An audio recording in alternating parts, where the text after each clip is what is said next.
Harlan Voss didn't knock. He never knocked. He rode up to the Dawson farm on a gray January morning, 3 men behind him, and he didn't even get off his horse before he started talking. Maribel was standing in the doorway with Noah pressed against her side, and Harlan looked down at her the way a man looks at something he's already decided to step over. "You got till sundown," he said. "After that, whatever's still in there belongs to me." "The deed," Maribel started. "The deed," Harlan said, cutting her off like she hadn't spoken at all, "is settled. You want to argue about it. You can argue with the ground when I put you under it." One of his men laughed. Noah's fingers dug into Maribel's coat. If you've ever watched someone take everything, from a person who had almost nothing left, and then turn their horse around, like it wasn't even worth remembering, then you already know how this story begins. Stay with us. Subscribe to the channel and follow this story all the way to the end, because what happens next is not something you'll want to miss. Hit that like button and drop your city or country in the comments. I want to see just how far this story has already traveled. The morning Harlan Voss rode away from the Dawson farm, he left behind a woman standing in the snow with one child, one blanket, and a door that no longer had a lock worth turning. Maribel didn't cry. She'd learned early that crying used up warmth, and warmth was the one thing she couldn't afford to lose. She stood in the doorway until the sound of hooves disappeared into the white silence, and then she turned back inside and looked at the room she'd spent 4 years trying to make into a home. The iron stove was still warm. She'd built the fire up that morning out of habit, not knowing yet that by nightfall she wouldn't be allowed to use it. The table her husband Caleb had made from pine boards was still there, one leg slightly shorter than the others, and propped with a folded piece of leather. Curtains she'd sewn from flour sacks hung gray and thin at the windows. Mama, Noah was 7, and he had the particular stillness of a child who has learned to read adult faces very carefully. "Are we going to be all right?" "Yes," Maribel said. She said it without hesitating. She said it the way you say things when you know the truth is the opposite, but the lie is the only useful thing left. She had 4 hours before sundown. She moved through the house with a kind of mechanical purpose, not letting herself think too far ahead, just focusing on the next thing and then the thing after that. She wrapped Noah's second pair of wool socks inside his coat and told him to put both pairs on his feet. She found the last of the hardtack she'd stored in the tin, above the stove, 6 pieces, hard as shale, and wrapped them in a cloth and pressed them into the bottom of the single canvas bag she allowed herself to pack. She took Caleb's hunting knife, because it was useful. She left his photograph, because it was heavy, and photographs don't keep you warm. "What about Bear?" Noah asked. Bear was a stuffed cloth horse that Caleb had made from an old shirt, roughly sewn, with button eyes that didn't match. Maribel looked at it, sitting on the windowsill. "Put it in your coat pocket." Noah shoved it in. The horse's head stuck out above the pocket's edge, one button eye looking at the room they were leaving. She didn't let herself look at the curtains again. Outside, the temperature was already falling. The sky had gone the color of dirty iron, and there was a smell to the air that anyone who grew up on the frontier knew immediately, the smell of a serious storm thinking about arriving. Not yet, but soon, the kind of soon that doesn't negotiate. Maribel stood on the porch with Noah's hand in hers and tried to think clearly about the geography between where she was standing and where she needed to be. The nearest town was Garson Creek, 14 miles east along a road that wasn't much of a road even in summer. In January, after 3 weeks of snowfall, it was a suggestion at best. She'd heard there was a widow woman in Garson Creek who sometimes took in boarders, a Mrs. Fitch, who charged 20 cents a week for a pallet on the floor of her back room. Maribel had 11 cents. She thought about the Reinhold family, 2 miles south. Carl Reinhold had borrowed seed from Caleb 2 springs ago and never paid it back. She didn't think he'd turned mean about it. Carl wasn't mean, just forgetful the way men are forgetful when it's convenient. Maybe he'd let them sleep in the barn. Maybe. "Are we walking?" Noah asked. "Yes." "Which way?" She made the decision right there on the porch. "South first, to the Reinholds. If that didn't work, east toward Garson Creek, storm or no storm." "South," she said. They started walking. The snow was knee-deep in places, and the crust on top was just hard enough to be useless. It would hold for 1 step and then crack through on the second. So every few feet, she was punching through into powder up to her shin and dragging herself out again. Noah did better because he was lighter, but even he was struggling by the time they cleared the first quarter mile. She didn't let go of his hand. The Reinhold farm came into view after 40 minutes that felt like twice that. Smoke from the chimney, horses in the pen, the particular relief of seeing a lit window when you've been walking through cold and starting to worry. She knocked. She waited. She knocked again. When the door opened, it was Carl's wife, Bettina, a broad-shouldered woman, with a face that was not unkind but had learned to be careful. She looked at Maribel. She looked at Noah. She looked at the canvas bag. "Carl's not home," she said. "I know it's a lot to ask," Maribel said. "Just the barn. Just one night. The storm—" "I'm sorry," Bettina said. And she did look sorry, but the door was already moving. "I truly am. But we got 4 kids ourselves, and Harlan Voss owns the note on this property too, and if he hears I gave you shelter—" She stopped, pressed her lips together. "I'm sorry, Maribel." The door closed. Maribel stood there for a moment. Noah was looking up at her, and she made sure her face stayed steady, because his steadiness depended on hers. "Okay," she said. "East then. To Garson Creek?" "To Garson Creek." They turned and started east. She had not accounted for the storm arriving early. Nobody who hasn't lived through a Wyoming winter understands how fast the weather can make a decision. One moment the sky is gray and still, and the next the wind is coming sideways, and you can't see the tree line 20 yards to your right. The temperature drops not gradually but in steps, like someone kicking the rungs out from under a ladder one at a time. By the time they'd gone 2 miles east, Maribel couldn't feel her left foot properly, and Noah had stopped talking, which was worse than him crying would have been. She'd wrapped the blanket around him, but the wind kept finding the edges and pulling. She was doing the math in her head, and the math was not good. They weren't going to make Garson Creek before dark, and the storm wasn't going to wait. She thought about stopping under a tree to get out of the wind, but she knew what happened to people who stopped in storms, and she wasn't going to let that happen to Noah. She kept moving. She pulled him along when he slowed, and she talked to him not about anything useful. Just talked. Just kept her voice going, so he could hear her through the wind, so he knew she was still there. "Tell me about summer," she said. "What about it? Tell me what you want to do in summer." "Swim in the creek," he said. His voice was small and tired. "Catch frogs. That's a good plan." "Mama, I'm cold." "I know. Keep walking." She almost didn't see the light. It was off to the north, maybe a quarter mile, just a yellow smear through the snow in the dark. It could have been anything. It could have been her eyes playing tricks.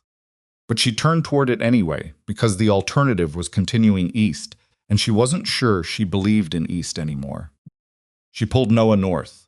The light got clearer as they got closer, and eventually it resolved itself into a window, and then the window became part of a cabin.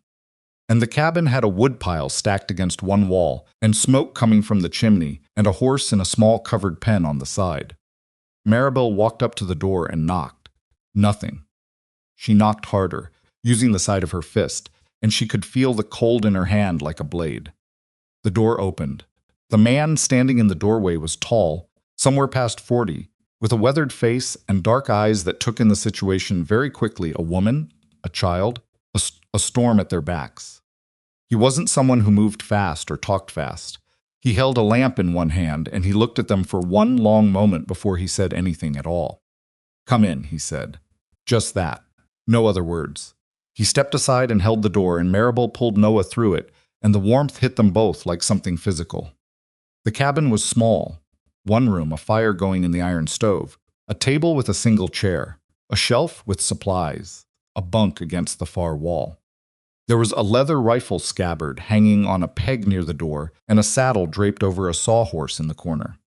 It smelled like wood smoke and coffee and horses and a kind of honest, uncomplicated solitude. "Sit," the man said. He gestured at the chair near the stove. Maribel guided Noah into it.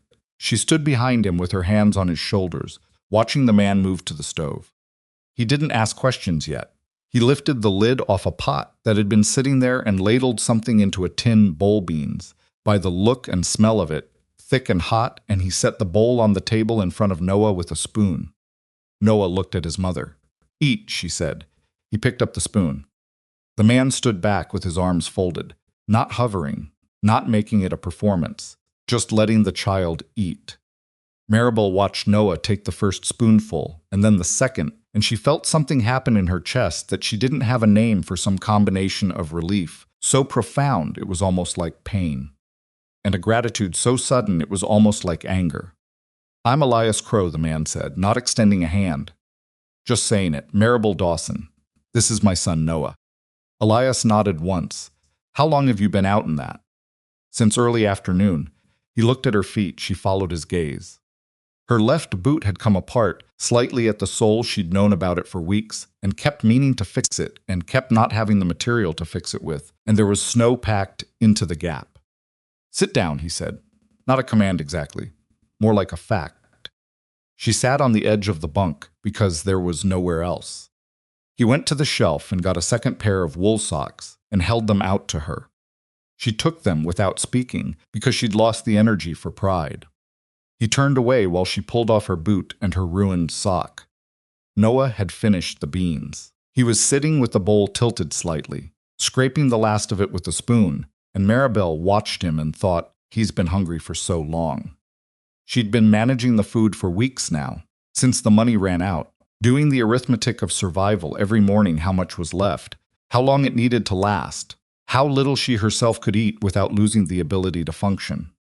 She'd been giving Noah her portions when he wasn't watching, telling him she wasn't hungry, telling him she'd eaten earlier, telling him whatever kept the bowl moving from her side of the table to his. Elias refilled the bowl. He set it back in front of Noah without saying anything.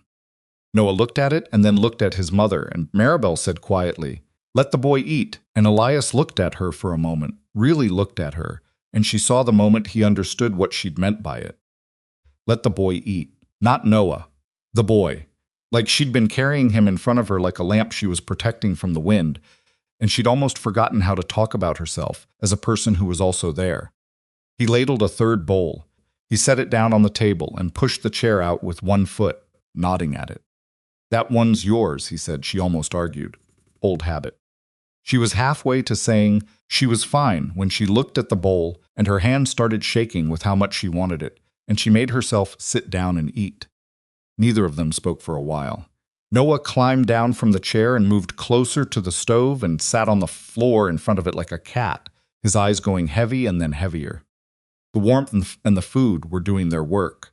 Within 10 minutes he was asleep, his head tipped sideways, his little stuffed horse still sticking out of his coat pocket. Elias pulled the blanket from the bunk and draped it over him without making a sound. Maribel watched him do it. "Thank you," she said. "Storm will pass by morning," he said. He went to the window and looked at the dark. It's moving through fast. Cold will stick around, but the wind should stop. We'll leave in the morning. Turned from the window. "Where are you going?" She thought about it. "Garson Creek. There's a woman there who might have a room." Might. Yes. He pulled the single chair over and sat down. Not close, not crowding her, just sitting with his elbows on his knees, the way men sit when they're thinking about something they haven't decided yet. He had big hands, rough from work, and a stillness about him that wasn't the stillness of someone who had nothing going on. It was the stillness of someone who kept the going on mostly internal. "How did you end up walking in that storm with a child?" he said. Not accusing, genuinely asking, she told him. Not all of it, not the long version, just the shape of it. Harlan Voss. The note on the property. Caleb gone. Farm. Elias listened without interrupting, which was something she hadn't experienced in a while. Most people who listened to problems started assembling their response before you finished the sentence. He just let her talk until she stopped talking. "Voss," he said when she was done. "You know him. I know of him." He said it like the knowing of it tasted like something he'd rather spit out. "He's got 4 other farms around here," Maribel said. "Bought the notes, then made sure the families couldn't pay. Carl Reinholdt's next. Maybe the Andersons after that. He say anything when he came for the place?" She thought about Harlan on his horse, not even bothering to dismount. The way he'd looked down at her. He said I had till sundown. Elias's jaw moved slightly. He came himself with 3 men. Another silence. Outside, the wind was still working at the world, But it had changed registers slightly, not easing, just shifting the way a very large thing changes direction slowly. You said your husband Caleb is gone, Elias said. Gone meaning died last March, fever, I'm sorry. She nodded because she didn't have any more words for that particular sorrow.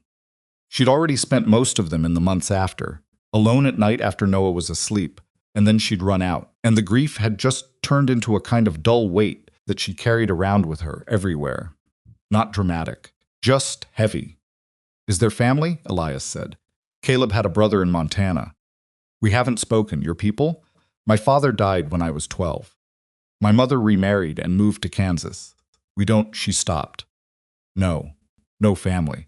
Elias nodded slowly.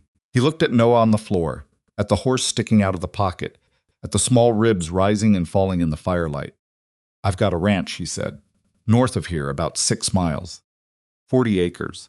Small operation cattle, some horses, a big vegetable garden in the summer. I've been running it alone since my partner left 4 years ago, and I never got around to finding help. Maribel looked at him. I'm not talking about charity, he said quickly, as though he'd read her expression. I'm talking about work. Real work. The ranch needs someone who knows crops and can manage a kitchen garden in summer, help with the canning, maybe keep the books. I'm not good at books. Can offer you and the boy a roof and food and a small wage. Can't tell you yet how small, because the ranch's finances are complicated. Why? She said. He looked at her. Why what? Why would you do that? You don't know me. You don't know whether I'm... She stopped. Whether you're what? Whether I'm worth the trouble. He thought about it. You walked 14 miles in a blizzard to keep that boy alive, he said.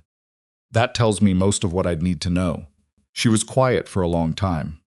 Fire popped. Noah made a small sound in his sleep and resettled. I've got nothing, she said. Not complaining. Just making sure he understood the full picture. The bag I came in with, 11 cents, that's it. I know. I can't promise I won't have bad days. I've been having a lot of bad days. I'd be suspicious of someone who hadn't. She looked at him carefully. He was strange, she thought. Not in a bad way, in the way of someone who'd been alone for a long time and had stopped needing to perform ordinary social things. He wasn't trying to sell her on anything. He wasn't puffing himself up or making it sound better than it was. He was just laying it out like a man describing the actual condition of a horse he was trading. This is what it is. Take it or leave it. I'll think about it, she said. Fine. He got up and went to the bunk and pulled the second blanket out from under it and held it out to her. Bunk's yours tonight. I'll take the floor. I can't. You can, he said. I've slept on worse floors. She took the blanket. He settled himself on the floor by the stove with his saddle blanket and his hat over his face before she'd even found a position. And within a few minutes, she could tell from his breathing that he was either asleep or something very close to it. She lay on the bunk and looked at the ceiling and thought about the farm she'd lost and the road behind her and the road behind her road ahead and the strange quiet of a night where the worst thing had already happened and you were still breathing. She thought about Harlan Voss on his horse, not even bothering to get down. She thought about the way he'd talked about the deed. She thought about Bettina Reinholdt's face in the doorway, that particular expression of a person, choosing safety over conscience, and knowing it and doing it anyway. She thought about Elias Crowe, telling her that a woman who walked 14 miles in a blizzard for her child had already told him most of what he needed to know. She didn't decide anything that night. She wasn't in a position to make good decisions, and she knew it too tired, too cold, too hungry even after the beans, too raw around every edge. She'd learned enough hard lessons to know that decisions made when you were that deep in the hole tended to look very different in the morning light. Closed her eyes. Outside, the storm kept moving.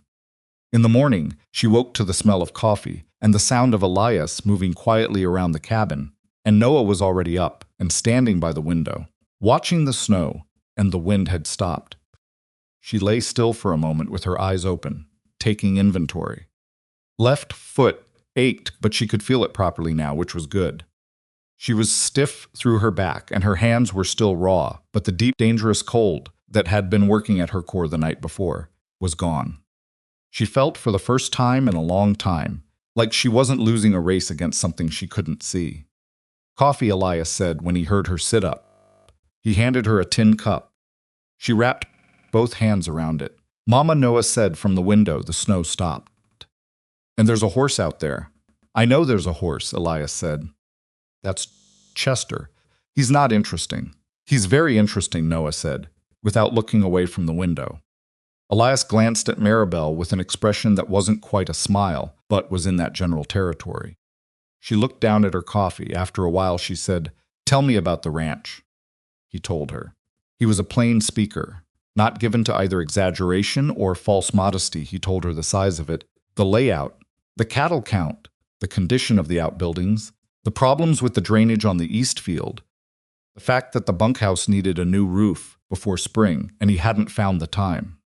He told her about the book situation, 4 years of receipts stuffed in a tobacco tin because he kept meaning to organize them and kept finding other things to do instead. He told her the wage would be $12 a month with room and board, which was not extravagant, but was real. She listened the same way he'd listened to her the night before. When he was done, she said, "How far is it from Voss's operation?" Something in his face shifted. 6 miles, maybe 7. "Is he going to come after you for taking us in?" Elias was quiet for a moment. Then he said he might try. She'd expected him to say no. The honest answer surprised her. "And you'd do it anyway." "I said I'd think about it, and I thought about it," he said. She looked at him. He looked back. Neither of them was under any illusions about what they were talking about. She wasn't a small risk. She was a woman with a powerful man's contempt attached to her name, and contempt from men like Harlan Voss had a way of spreading to whatever it touched. "All right," she said. "All right, you'll come? Or all right, you're still thinking?" "All right, I'll come." He nodded once, got up and started cleaning the pot. Noah turned from the window. "Are we staying?" Maribel looked at her son, his thin face still slightly hollowed from the weeks of short rations, his eyes with that watchful quality she both understood and hated, Bear's button eye looking out from his coat pocket. "We're going to a ranch," she said. Noah looked at the window. Chester in the pen. With horses, Elias said. Noah looked at Maribel. She saw the thing happen in his face, something careful and closed off, relaxing. Just a fraction, like a fist opening one finger at a time. She thought, I don't know if this is right. I don't know this man. I don't know what comes next. She thought, I know what came before, and we survived it. The road to Elias Crowe's ranch was 6 miles of hard going through knee-deep snow, and Elias gave Chester over to carrying both Noah and the canvas bag, leading the horse himself through the drifts while Maribel walked beside them. She offered twice to take the lead rope, and he shook his head both times without argument and without explanation, just shook his head and kept moving. They stopped once, at a shallow creek that had frozen over but not solidly, and Elias tested the ice with his boot before he let anyone cross it. Then he crossed first himself, came back, helped Maribel across, led Chester over the solid part upstream. Little things, she thought. The way a person handles the little things told you a lot. By midday, they came over a rise, and she saw the ranch below the main cabin, larger than she'd expected, 2 outbuildings and the bunkhouse, a good-sized pen with 4 cattle moving slow and patient through the snow, and a barn that looked solid even from a distance. It wasn't beautiful exactly. It was weathered and practical and slightly battered at the edges, the way everything gets in a Wyoming winter. But it was real. The bunkhouse is yours, Elias said. He nodded toward the smaller of the outbuildings. Needs some airing out. There's a stove in there, and I'll get it going. Bunk's bigger than the one in the cabin, and there's a second one for the boy. Maribel looked at the bunkhouse, then at the main cabin, then at Elias. You live alone in all that, she said. I live quiet, he said.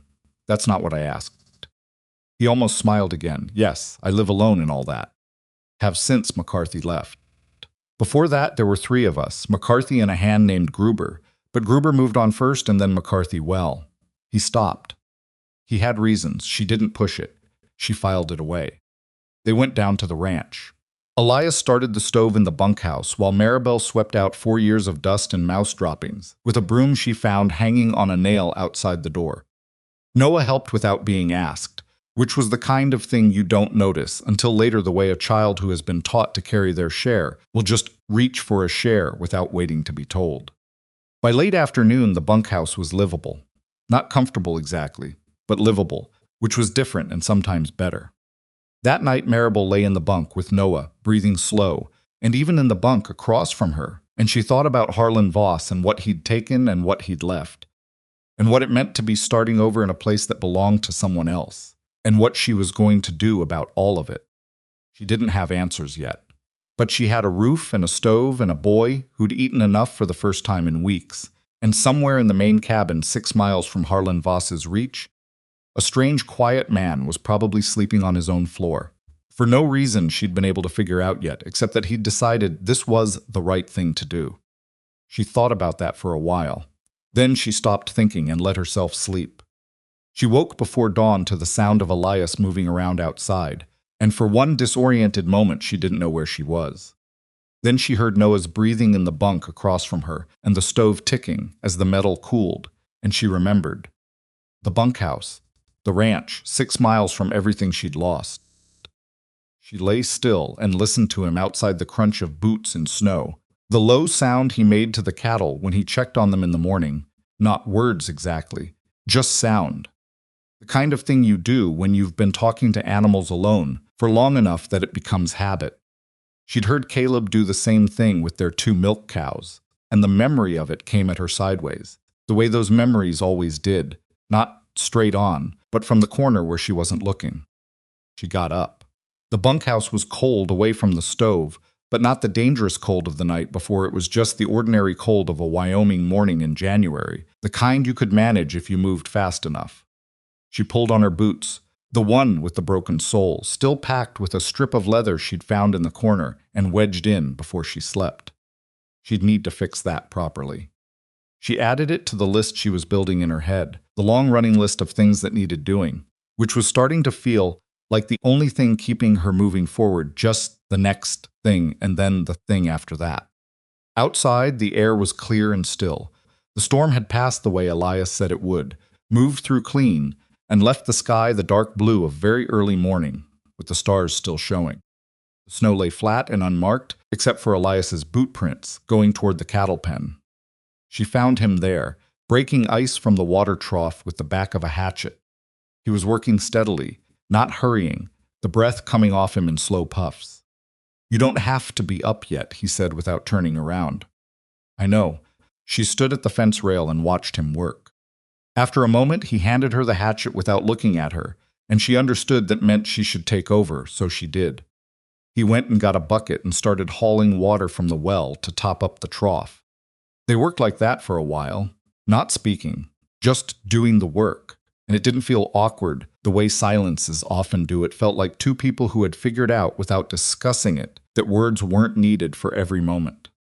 When the trough was done, she handed the hatchet back. He hung it on the fence post. "How long since you've had anyone helping?" she said. 4 years. "And you managed it alone?" "Barely," he said, which was the first time she'd heard him admit to something being harder than he'd made it look. Cattle came to the trough in their slow, deliberate way, 4 of them, breath smoking in the cold. Counted them out of habit. 4 was a small herd, but healthy-looking, winter, thin like everything in January, but not desperate. He'd been feeding them through. That told her something about how he ran things.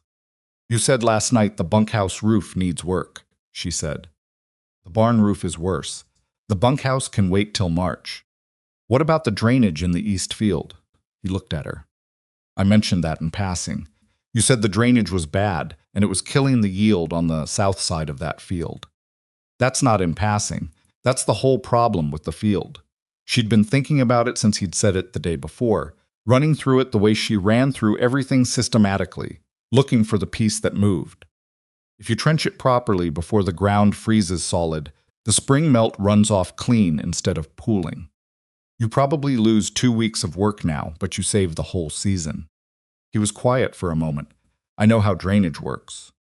"Then why haven't you trenched it?" "Because I've been doing everything else alone for 4 years, and there's only one of me." She nodded. That was a fair answer. "There are 2 of us now," she said. He looked at her for a moment with that particular expression she was starting to recognize, like he was recalibrating something, adjusting a figure he'd put down in his head. Then he turned back toward the cabin. "Coffee's on," he said. The routine of the ranch established itself over the first week, the way routines do not through plan, but through repetition, through each person finding their place in the shape of the day by trial and error. Elias handled the cattle and the horses and the heavy outside work. Maribel took the kitchen, the supply inventory, and started on the tobacco tin of receipts that had been sitting on his shelf since what appeared to be 1,882, based on the oldest piece of paper she found at the bottom.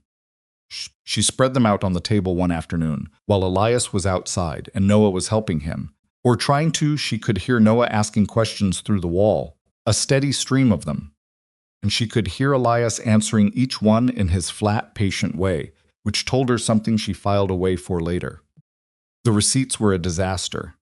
Not because the amounts were wrong, Elias. She was learning, was scrupulously careful about money in the actual moment of spending it, but because there was no system, no way to see at a glance what was coming in against what was going out.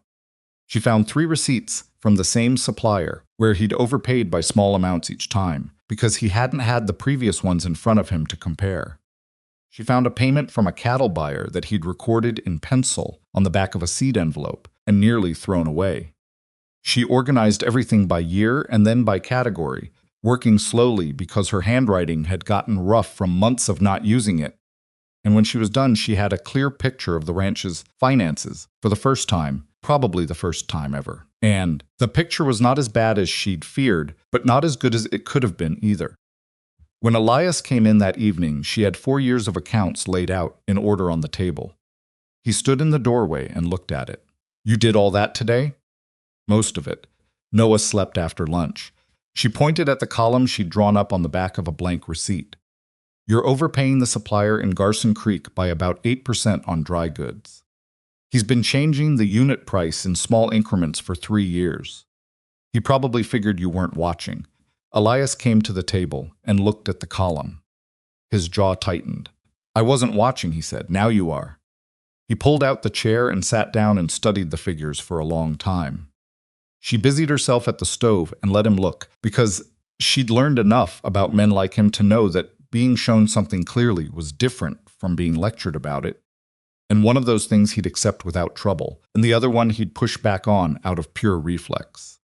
"The income side is better than I thought," he said, after a while. "Your cattle prices held well last fall, and you got a good price on the horses you sold in September." She'd found the record of that tucked inside a coffee tin on the shelf, of all places. "If you get the east field draining properly before spring, your vegetable yield will go up and you can sell the surplus in Garson Creek. There's a market for that. I know there's a market. Are you going to say that every time I tell you something you already know?" He looked up at her. She looked back at him steadily. Something shifted in his face, not quite amusement.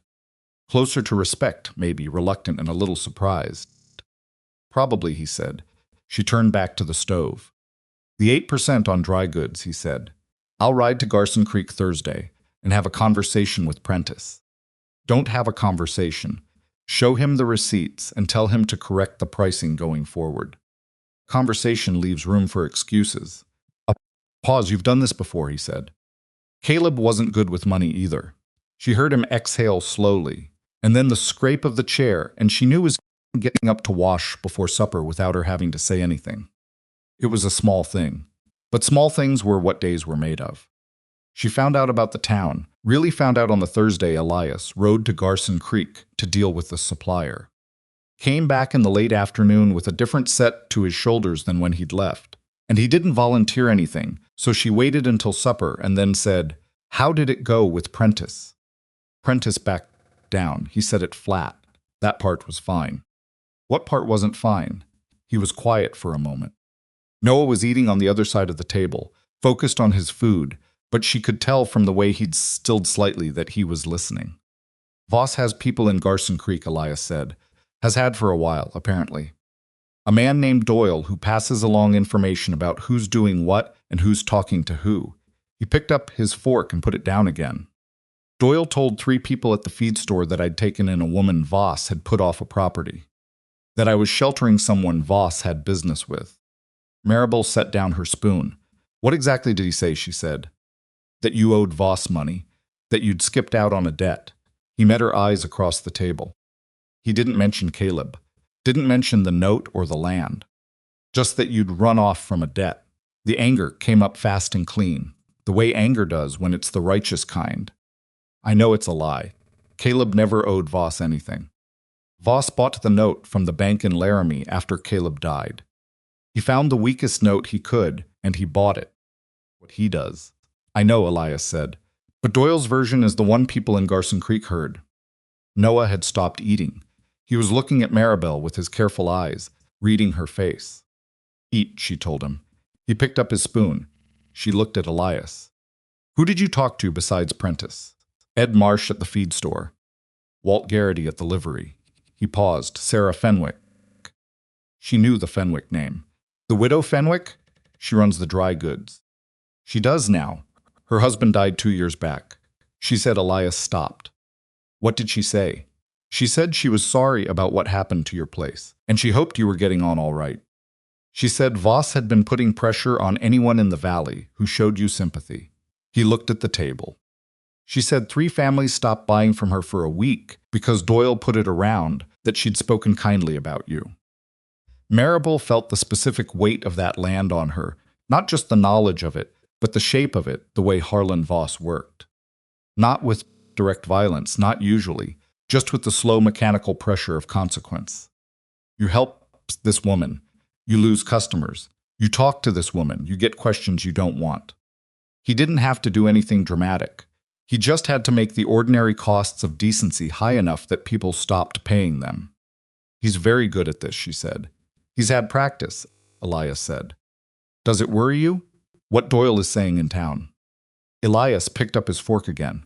I'd be a fool if it didn't. That's not what I asked. I know what you asked. He ate for a moment.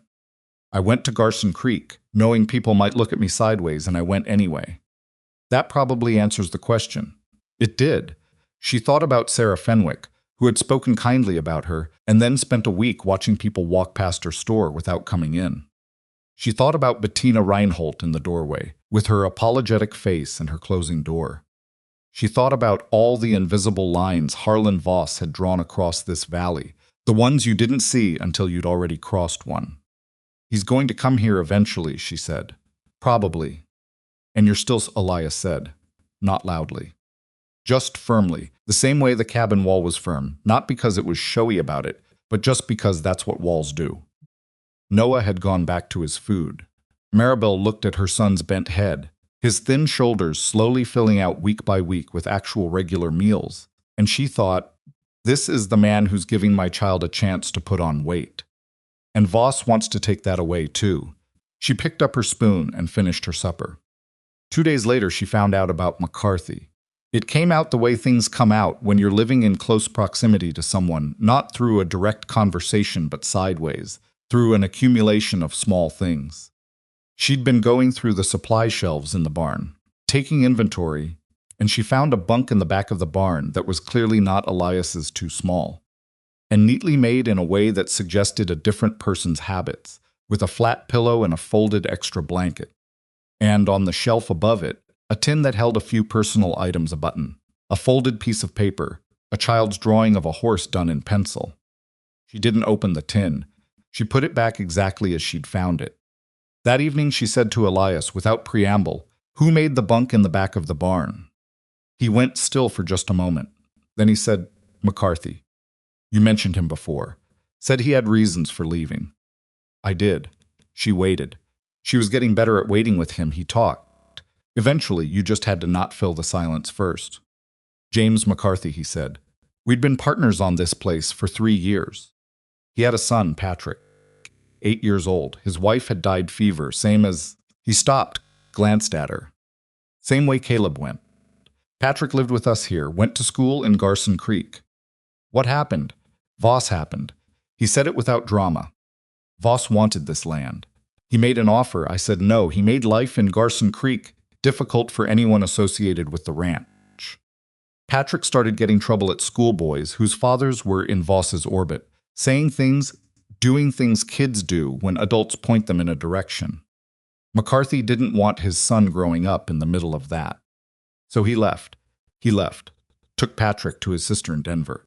Elias looked at the fire. Wrote me twice the first year. Hasn't written since. Do you blame him? He thought about it.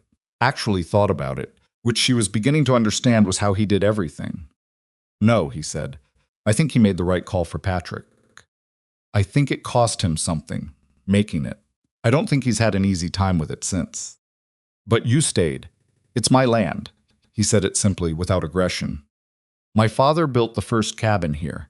Not this one that one burned down 12 years ago, and I built this one. But the land's been mine since I was 23, and I don't intend to give it to a man like Voss because he makes things uncomfortable. She looked at him carefully. Uncomfortable is a mild word for what he does. I know. He looked back at her. It's going to get worse before it gets better. I want you to know that. I'm not offering you some easy situation. I know what you're offering me, she said. I knew the first morning. And you're still here. I'm still here. He nodded once, the way he did, and that was the end of that conversation. But something had shifted between them again, some additional layer of the situation becoming clear, and she lay in the bunkhouse that night and thought about Patrick McCarthy and his drawing of a horse on the shelf in the barn, and about Noah sleeping 10 feet away from her, and about what it was going to mean to stay in a place that Harlan Voss had already decided he wanted. Noah was the one who saw it first. He'd been spending his afternoons with Elias. After his lessons, Maribel had started giving him lessons in the morning, working from the 2 books she'd found in the cabin, and a writing primer she'd put together herself from memory, and he was learning the ranch the way a child learns things, by attaching himself to the nearest competent adult and asking questions until the competence transferred. Elias bore this without visible complaint, which continued to surprise her. It was Noah who spotted the fence line on the north boundary of the property that had been cut. Came back in one afternoon with mud on his boots and that serious look on his face, and he said, Elias, there are 3 posts knocked over on the north fence, and the wire's been cut clean. It's not like it broke on its own. Elias was at the workbench. Stopped what he was doing. Show me, he said. Maribel went too. The 3 of them walked the north boundary, and found it exactly as Noah had described, 3 posts pulled from the frozen ground and laid on their sides, the wire between them cut with something sharp. It was deliberate, and it was recent. There was no snow on the cut ends of the wire. Elias crouched and looked at the ground. There were boot prints. At least 2 sets. He stood up, and his face was carefully neutral the way it went when he was containing something. Last night, he said. Voss? Maribel said. Or someone working for him. He looked up and down the fence line. If my cattle drift through that gap onto the grazing land north of here, there's a question of whose cattle they are. And Voss has a claim on the north grazing rights. He could take your cattle. He could try. Elias pulled his coat straighter. I'll fix the fence today, and I'm going to start riding the boundary every morning. Can ride, Maribel said. He looked at her. Don't look at me like that. I grew up on a farm. I can ride a boundary as well as anyone. She paused. Better than Noah. I can ride, Noah said. You are learning to ride, Maribel said. There's a difference. Elias almost smiled. It was the closest thing to a real smile she'd seen from him, and it was gone almost immediately, but she'd seen it. Split the boundary, he said. I'll take the north and east. You take south and west. Fine. They fixed the fence that afternoon, the 3 of them working in the bitter cold, Elias resetting the posts, Maribel holding them plumb while he tamped the ground, Noah handing tools and lengths of wire with the seriousness of someone performing an important function. Her hands were raw by the time they were done, and her back ached from holding position in the frozen ground, and she didn't say anything about either. That night, after Noah was asleep, she went to the main cabin to return the hammer she'd carried back from the fence, and Elias was sitting at the table with a cup of coffee and a piece of paper writing something. She set the hammer on the shelf. He didn't look up. She was halfway to the door when he said, I should tell you something. Stopped. Before you came, he said, I'd been trying to hold this ranch together for 4 years and I was losing. Not dramatically. Just slowly. The way you lose things you're not watching carefully. He looked at the paper in front of him. The accounts you sorted out, I knew it was bad. I didn't know how bad until I saw it laid out. The drainage in the east field, the overpayment to Prentice, the way I'd been doing the cattle records, I knew something was wrong. I just didn't have eyes on it. She waited. "The fence tonight," he said. "Noah saw it before I did. I'd ridden that line 2 days ago, and I missed it, or it wasn't there yet. I don't know which. But an 8-year-old boy saw it." "He's observant," she said. "He is." Elias looked up. "I'm saying you came here with nothing, and in 2 weeks you've changed how this operation runs. I'm not saying that to flatter you. I'm saying it because I think you should know what you're worth, since it seems like there have been a lot of people recently who've been doing their best to make sure you don't." Maribel stood in the doorway and looked at him. She'd been told she was capable before. Caleb had said it. But Caleb had loved her, which softened the edges of anything he said, made it personal in a way that was beautiful, but also could be set aside as the thing a husband said. This was different. This was a man who had no particular reason to tell her this, except that he thought it was true and thought she should hear it. She didn't know what to do with it exactly, so she said, "Don't let it get to your head either." He looked confused for a moment. "The fence," she said. "Don't let it distract you from the fact that Voss is pushing, and you need to be pushing back, not just fixing what he breaks." Expression steadied. "What do you mean?" "I mean, you've been playing defense on this land for 4 years. Fixing things after they happen, managing problems after they arrive. That's why you're tired and why you've been losing slowly." She came back into the room and stood at the far end of the table. "If Voss cuts your fence, you need to know it before he does it, not after. You need people in Garson Creek who tell you what Doyle is saying before Doyle finishes saying it. I don't have people in Garson Creek."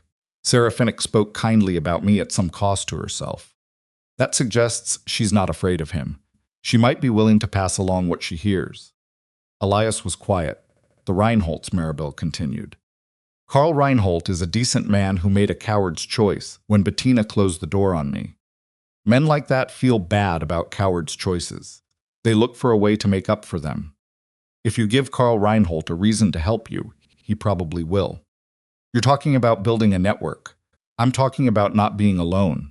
She pulled her coat tighter.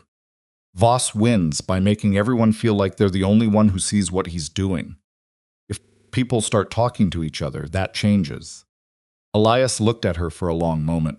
Something was working behind his eyes, some recalibration, that adjusting of figures she was getting used to seeing. "You've been thinking about this for a while," he said. "Since the morning after we arrived." She moved toward the door again. "Talk to Sarah Fenwick. Don't ask her for anything dramatic. Just ask her to let you know if she hears something you should know. People like her, they want to help. They just need to feel like it's safe enough." She went to the door. "Maribel," he said. She stopped. "The $12 a month I mentioned. I want to make it 15. He said it like he was correcting a ledger entry, like it was a factual adjustment. The accounts alone were worth more than 12. She looked at the floor, then at him. "Fine," she said. She went back to the bunkhouse and sat on the edge of the bunk and listened to Noah breathing and felt something strange and unfamiliar moving through her, not happiness exactly, not relief, but something more durable than either. Some returning sense of herself as a person who existed in the world and had things to offer it, which was a feeling she had been running dangerously low on since the morning Harlan Voss had sat on his horse and told her she had till sundown. She thought about what she'd said to Elias, about not being alone. She thought about the valley full of people who owed Harlan Voss something, or were afraid of him or both, and about how fear was the most effective fence he'd ever built invisible. No posts to knock over, no wire to cut. She lay down and pulled the blanket up and stared at the ceiling. Spring was still months away. The east field wasn't trenched yet, and the barn roof was still bad, and there were almost certainly more cut fence lines in their future. She had $15 a month coming to her, and one broken boot, and a tobacco tin full of receipts that were now organized for the first time in 4 years. It wasn't much, but she'd started with less than nothing, and she was still standing. That was going to have to be enough for now. The fence stayed intact for 11 days after they fixed it. On the 12th day, Maribel was riding the south boundary in the gray early morning when she found 2 more posts down, and a section of wire coiled and removed entirely, not just cut, removed, taken away, which was a different message than cutting. Cutting said, "We can get through here." Taking the wire said we were here long enough to do it deliberately. and there's nothing you can do about it.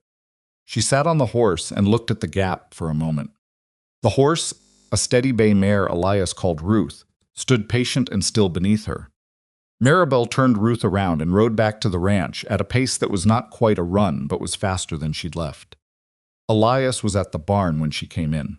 He read her face before she said anything. "North or south?" he said. "South. They took the wire this time." A full 8-foot section. His jaw tightened. He set down the bucket he was holding. "That's the third incident in less than 2 weeks," she said. "Cutting the fence the first time was a warning. Taking the wire is an escalation. He's telling you the warnings are done. I know what he's telling me. Do you have more wire?" "1 spool in the barn. After that, I'd have to go to Garson Creek for more. And Prentice is Voss's supplier too, so that conversation will get back to him within the hour." She thought about that. "What about the Anderson farm? You said Tom Anderson might be next on Voss's list. If Anderson knows what Voss is doing to your fence lines, he might." "Anderson won't move against Voss." "I wasn't suggesting he move against Voss. I was suggesting he might have a spare spool of wire he'd sell you quietly, without it going through Prentice." Elias looked at her. That recalibrating expression again, the one she'd stopped being surprised by. "He might," he said. "Go today," she said, "before the ground gets worse. I'll fix the fence. You can't fix fence line alone. Noah can help. He's 8. He's been helping you for 2 weeks, and you said yourself he's useful. He can hold a post while I tamp." She moved toward the barn to get tools. "Go to Anderson. Come back with wire if he'll sell it, and information about what he's hearing from Voss's direction, if he'll give it." She heard Elias exhale behind her, not an argument, just the sound of a man adjusting to a situation moving faster than he'd planned for. "I'll be back by mid-afternoon," he said. "Take Ruth." Chester's slower in the snow. Another pause. "Ruth is your horse. Ruth is your horse that I've been riding for 2 weeks. Go." She heard him go. Noah was good at holding fence posts. Planted his feet and leaned his weight into it, with a focus that was almost comical in someone his size, and he didn't complain about the cold, even when she could see him shivering. She worked fast, tamping the frozen ground with a steel bar to break it loose enough to seat the posts, and she talked to him while she worked, because talking kept both of them warmer and kept his mind off the discomfort. "Why does he keep breaking the fence?" Noah asked. "Because he wants the land, but it's not his land. He doesn't care about that."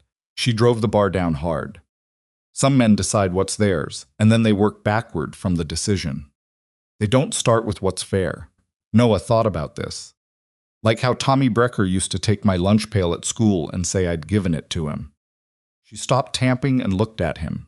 "You never told me about that." He shrugged, the way children shrug when they've been carrying something alone long enough that it feels normal. Stopped. "How did it stop?" "I told Eddie Marsh, and he told Tommy that if he did it again, Eddie would tell everyone Tommy was afraid of the Hendersons' dog." He paused. "He was afraid of the Hendersons' dog." Maribel looked at her son. "You found his weakness." "I found what he didn't want people to know." She stood there in the cold for a moment, holding the tamping bar, thinking about that. 8 years old. "Hold the post steady," she said. By the time she'd finished the fence and gotten Noah back inside and started on the midday meal, her hands were so stiff she could barely grip the pot handle. She ran them under water from the indoor pump. Elias had rigged it from the well. One of the small ingenious things she'd found on the ranch that spoke to his practical intelligence, and waited for the feeling to come back with that particular burning sensation that was both painful and a relief. She thought about Tommy Brecker and the Hendersons' dog. She thought about what Harlan Voss didn't want people to know. Elias came back in the mid-afternoon as promised, with a spool of wire tied to Chester's saddle and a look on his face that meant the visit to the Andersons had produced more than wire.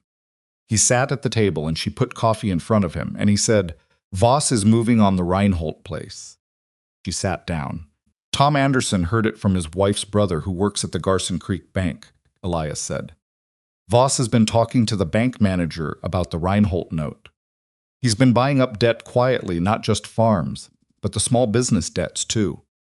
Prentice at the dry goods owes money on his storefront. The livery owner, Walt Garrity, has a note coming due in March." He wrapped both hands around the coffee cup. Voss is trying to get control of the town's money before he comes after the land. If he owns the debt on the businesses, Maribel said slowly, then nobody in Garson Creek can afford to go against him. Not the feed store, not the livery, not the dry goods. Everyone who might help us or help anyone else would be risking their livelihood. That's the plan. It's a good plan, she said, which earned her a sharp look. I'm not complimenting him. I'm saying we need to understand it clearly. He's not stupid. He's been doing this a long time and he knows exactly what he's doing. Tom Anderson wants no part of it, Elias said. He said he'd sell me wire and he hoped things worked out, and that was the end of his willingness to be involved. What about Sarah Fenwick? I stopped there on the way back. He looked at the table. She's scared, more scared than when I talked to her before. Doyle has been in her store 3 times in the last week. Not buying anything. Just standing there, letting her know he's watching. Maribel felt the cold settle in her chest that had nothing to do with the temperature outside. She knew that kind of fear, not the fear of a single moment, but the slow, grinding fear of being watched, of knowing that any wrong move had consequences, of having to calculate every small action against a larger threat. She still talked to you? She said. She did, quietly. She said, Voss is planning something for the spring, something bigger than what he's done so far. She doesn't know what exactly, but there's been talk between Doyle and a man named Garrett who Voss brought up from Cheyenne last fall. A lawyer. Maribel looked at him. A lawyer. A lawyer who specializes in land claims and property disputes. She sat back. The implications of that arranged themselves in her head like cards being laid on a table. A lawyer meant legal action. Legal action meant Voss was moving from the informal pressure he'd been applying, the fence cutting, the debt buying, the social intimidation, towards something that would have the weight of courts behind it. He's going to file some kind of claim, she said. Against this ranch. That's what it sounds like. On what basis? I don't know yet. Elias's face was controlled, but she could see what was underneath it, not panic. He wasn't a man who panicked, but a kind of heavy recognition. The thing he'd been managing for 4 years was getting larger. The deed on this property is clean. My father bought it properly. I inherited it properly. There are no gaps. There don't have to be real gaps, Maribel said. A lawyer can create the appearance of gaps. He can file a claim, get a judge involved, tie the property up in disputes for months or years. While the dispute runs, you can't sell, can't take out any loans against the property, maybe can't even make improvements without legal risk. And all that time the cattle still need feeding, and the roof still needs fixing, and you still need money to run the operation. Elias was quiet. He can drain you without winning, she said. That's the plan. The lawyer isn't there to beat you in court. He's there to make the court so expensive and so slow that you give up. A long silence. Outside, the wind was picking up again, working at the corners of the cabin. You know a lot about this, Elias said. I know what Harlan Voss did to us, she said. With Caleb's note, Caleb had a lawyer in Laramie look at the terms once, when we first took the loan. The lawyer said it was standard, but Voss had bought notes before, and he knew which clauses could be argued different ways. And when he came to collect, he brought his own lawyer who argued them differently. And our lawyer was in Laramie and couldn't come on short notice, and the judge in Garson Creek, she stopped. The judge in Garson Creek, Elias said carefully, has had dinner at Voss's house twice that I know of, she said. Bettina Reinhold told me that last year. I didn't think much of it at the time. Elias set down his coffee cup with a precise, deliberate movement. We need to write to the county seat, he said, to the land registry. Get a certified copy of the deed and every document related to this property going back to when my father bought it. If Voss is filing a claim, I want every piece of paper in order before he does it. Good, she said. Do it tomorrow. Don't wait. And I need to find out who this lawyer Garrett is. He looked at her. I don't suppose you know anyone in Cheyenne, she thought. Caleb's brother is in Montana, not Cheyenne. But she stopped. But what? Caleb had a friend from the Army, before we married. A man named Cutter. First name I think was William. He'd gone into law after the service, Caleb said. I don't know if he's still in Wyoming or even if he's still practicing, but Caleb respected him. Said he was the kind of man who didn't bend easily. You have an address? Not anymore. But if he practiced law in Wyoming, the Bar Association in Cheyenne would have a record. You write to the Bar Association and ask for a William Cutter, former military, practicing law in the state. Elias looked at her for a moment. Then he got up and went to the shelf and got paper and a pen and an inkwells and sat back down at the table. "Tell me what to say to the Bar Association," he said. She told him. He wrote it out in his straight, plain handwriting, and she corrected the phrasing once, and they folded it and sealed it, and it was ready to go with the morning's post if the postal rider made it through. It was a start, a small one, and she didn't let herself feel more hope about it than it warranted, because hope applied to small things before they'd proven themselves was a way of spending currency you hadn't earned yet. But it was a start. The thing with Carl Reinhold happened the following week. She'd been expecting something, not necessarily this, but something. Men who'd made coward's choices had a way of circling back eventually, either to make themselves feel worse about it or to do better. She'd told Elias that Carl was the kind of man who felt bad about closing doors and might be looking for a way to redeem it, and she was right, though the form it took surprised her. Carl came alone, on foot, which meant he didn't want his horse seen at the Crowe Ranch. He knocked at the main cabin door on a Tuesday afternoon when the sky was flat and white and threatening more snow, and Maribel answered it because Elias was in the far field checking the east drainage trenches they'd started digging. Carl Reinhold was a big man, broad through the shoulders, with a red face and hands like spades, and the particular expression of someone who has rehearsed what they're going to say and is now not entirely sure how to start. "Mrs. Dawson," he said. "Mr. Reinhold." An uncomfortable pause. He looked at his boots. She waited. "I'm sorry," he said. "About Bettina. About the door." He looked up. We should have let you in the barn. At least the barn. I've thought about it every day since." Could have made it easier for him. She chose not to, not out of cruelty, but because she thought he should have the full weight of the honesty he was trying to give her. "I had Noah in a blizzard," she said. "I know." He looked wretched. "I know. Bettina was scared of what Voss would do. And I let her be scared for both of us when I should have." He stopped. "I should have been the one to make the call." "Yes," she said. "You should have." Another pause. He nodded once, absorbing it. "Is there something I can do," he said, "to help with whatever you've got going on here?" She looked at him. He met her gaze steadily, which took something. "Come inside," she said. "I'll put coffee on."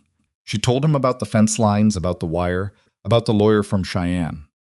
She told him about Sarah Fenwick and about Doyle standing in the store watching. She told him what Elias had heard about Voss moving toward legal action in the spring. Carl sat at the table and listened with his big hands wrapped around his coffee cup and his face going through several changes that he wasn't quite able to control. "He's coming for my note next," Carl said when she finished. "Probably. The bank told me it's in good standing. I'm not behind. He doesn't need you to be behind. He just needs to buy the note from the bank before it matures, and then he can call it due early if he can find a clause that allows it, or manufacture a reason." "How well do you know your note's terms?" Carl's silence was answer enough. "You need to read it," she said, "every word. And then you need to get a copy of it to someone who can tell you where the weak points are. I can't afford a lawyer. You might not need one yet. Let me read it first." She said it without thinking, and then heard herself say it, and was briefly surprised by herself, the reflex of competence, of wanting to be useful, that had apparently survived everything that had happened to her in the last months intact. Carl looked at her. "You do that? Bring it Thursday," she said. "Elias will be in the East Field most of the day.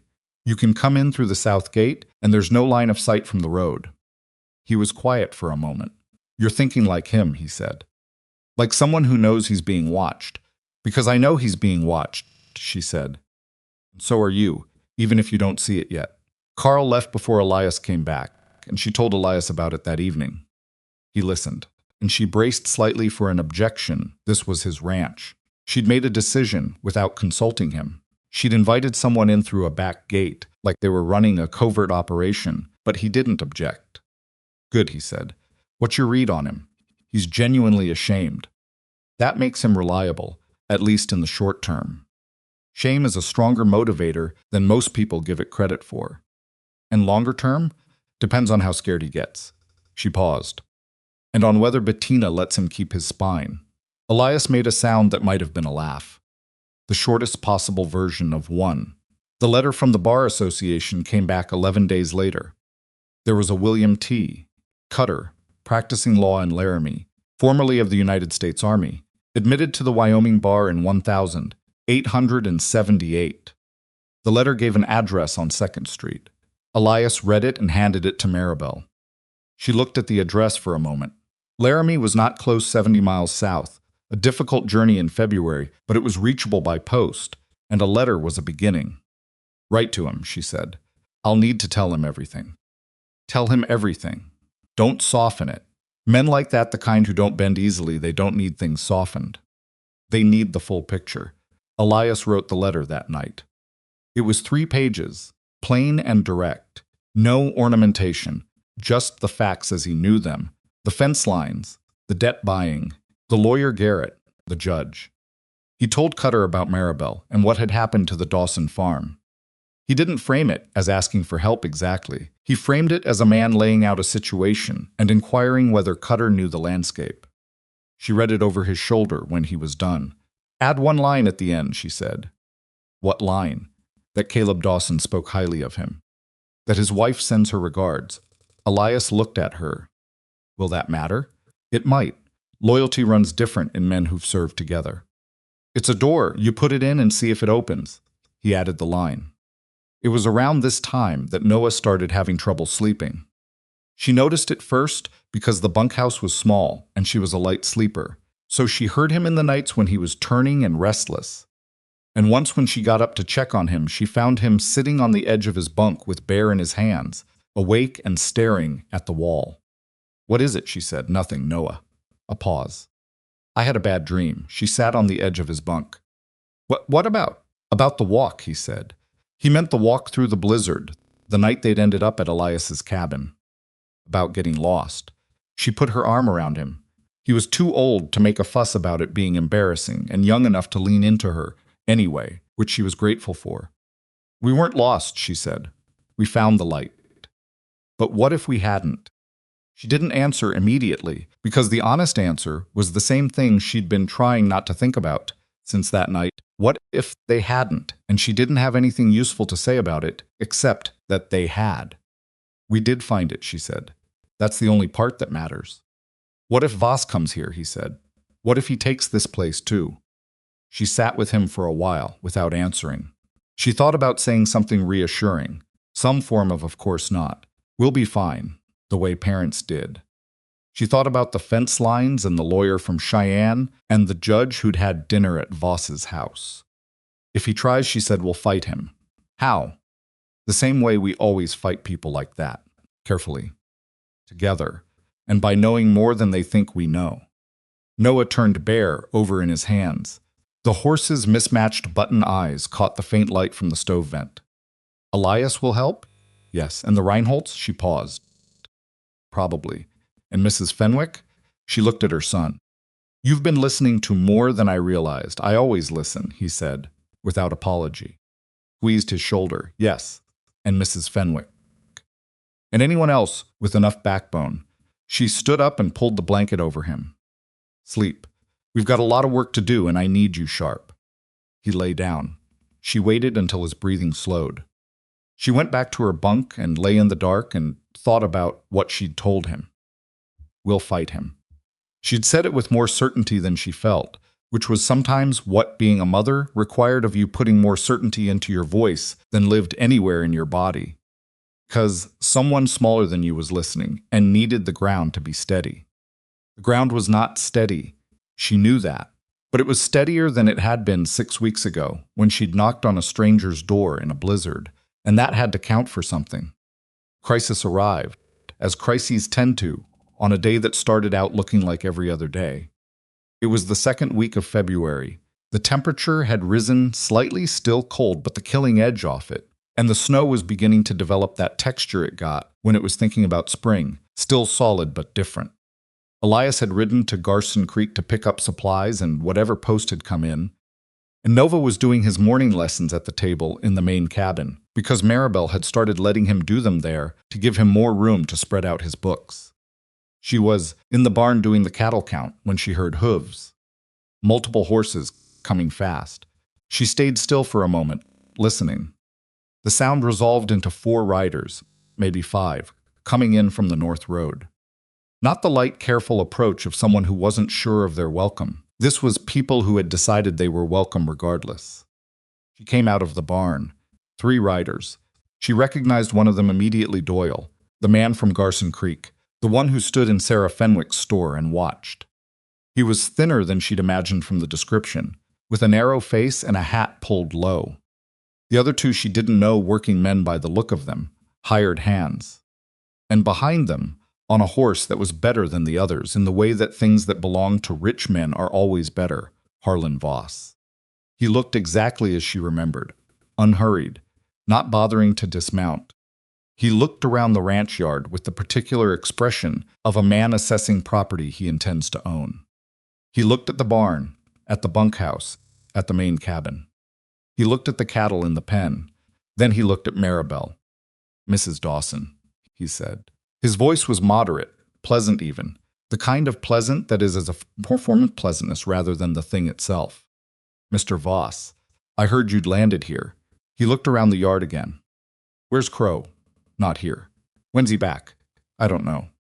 He nodded slowly, like this was information he was filing. "I came to have a conversation with him about the property boundary.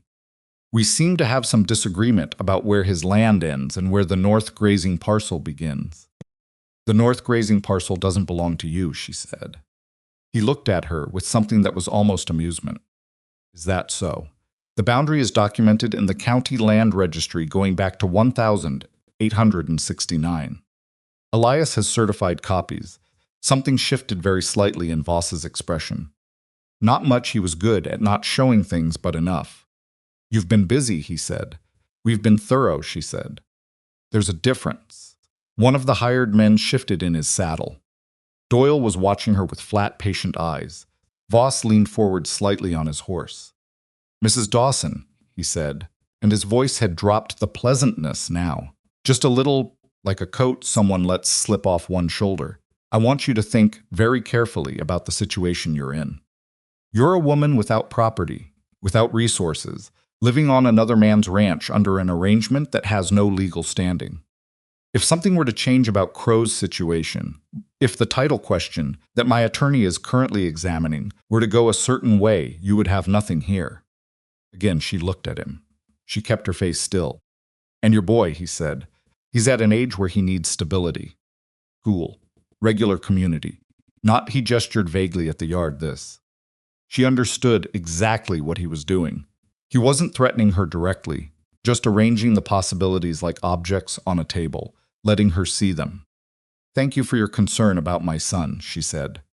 "When Mr. Crowe returns, I'll tell him you stopped by." Voss looked at her for a long moment. Then he straightened, adjusted his reins. "The title question," he said. "My attorney will be filing documents with the county court in Garson Creek next week. I thought Crowe should know." He looked around the yard one more time. "It's a good ranch. It'd be a shame to see it go through the courts." He turned his horse. His men followed. They rode back out the north gate the way they'd come, not hurrying, and she stood in the yard and watched them until they were out of sight. Then she went inside and sat down at the table across from Noah, who had gone very still with his primer open in front of him. "Was that him?" Noah said. "Yes." "What did he want?" "To let us know he's moving." She was already thinking through at the timeline, what they needed to do, in what order.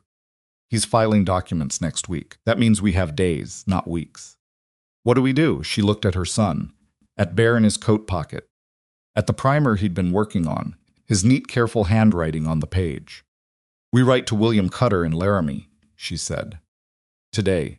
And this time we don't just inquire, we ask him to come." Noah looked at her steadily. "Will he come?" She thought about the line she'd had Elias add to the letter.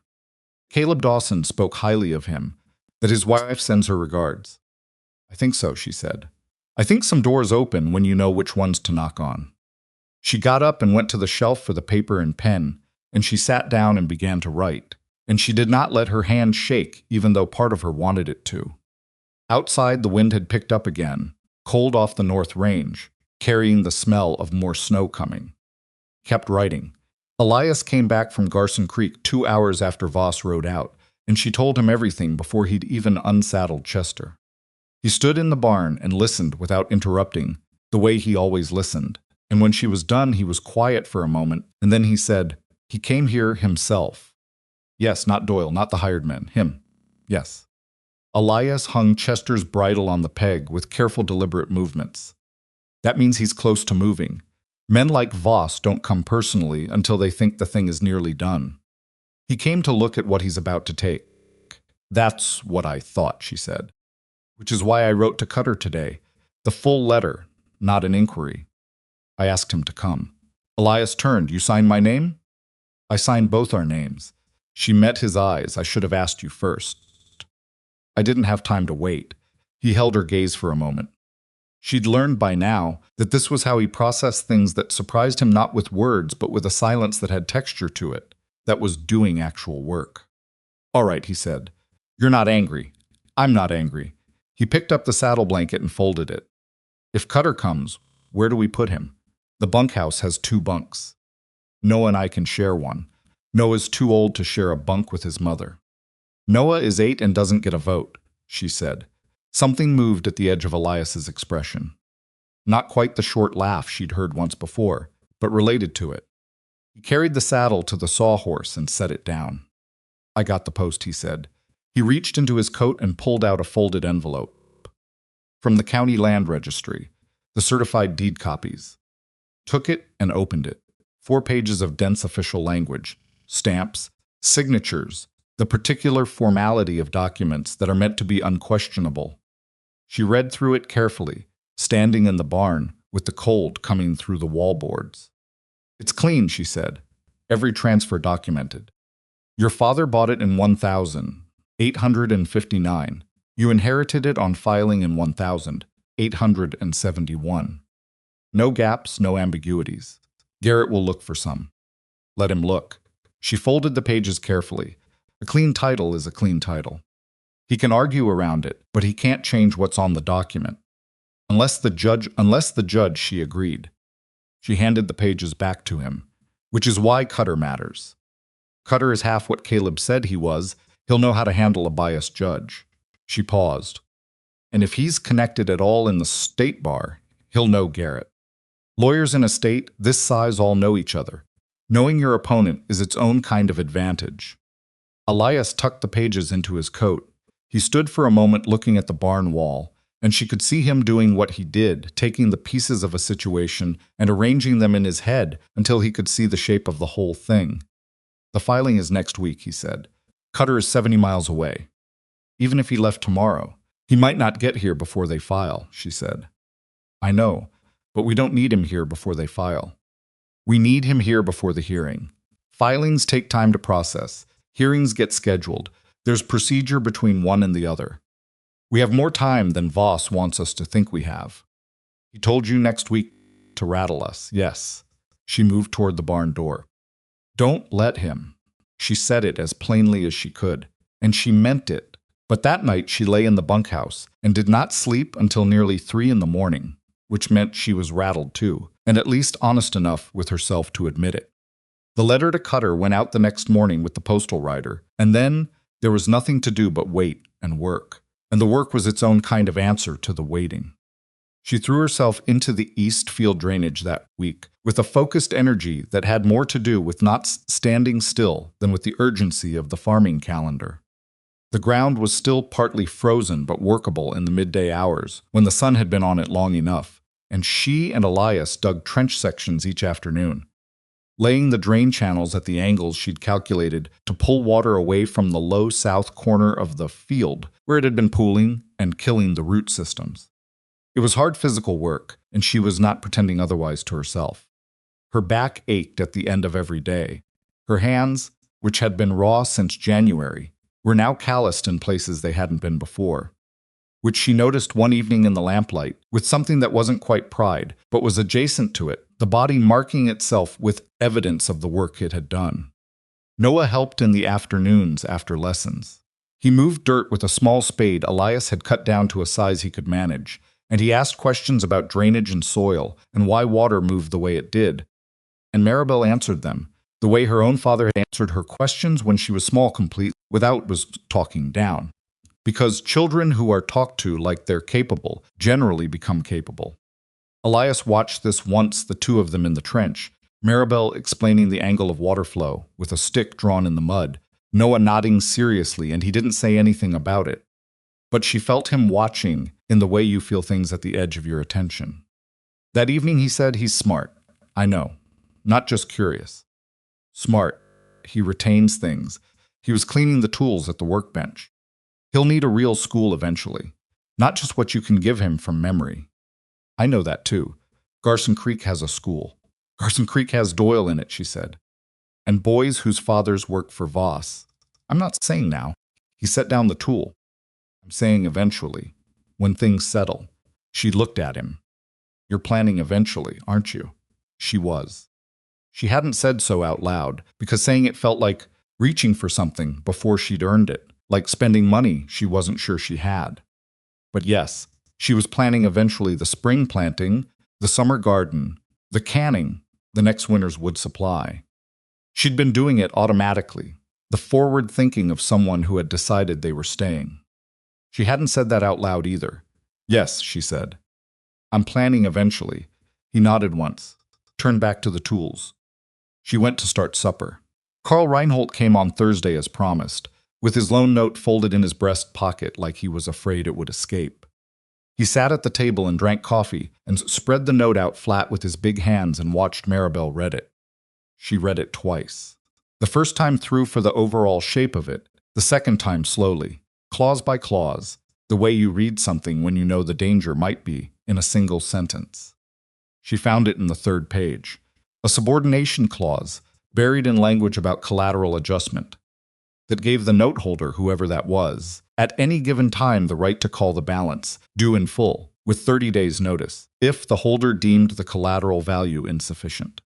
It was the kind of clause that a bank put in as a standard protection against property devaluation, not usually something that got exercised in normal circumstances. In Harlan Voss's hands it was a weapon. Here, she said, and she put her finger on the paragraph. Carl read it. He read it again. She watched his face go through the understanding of it. He buys the note, Carl said slowly, and then he says my farm has lost value, which he can just say.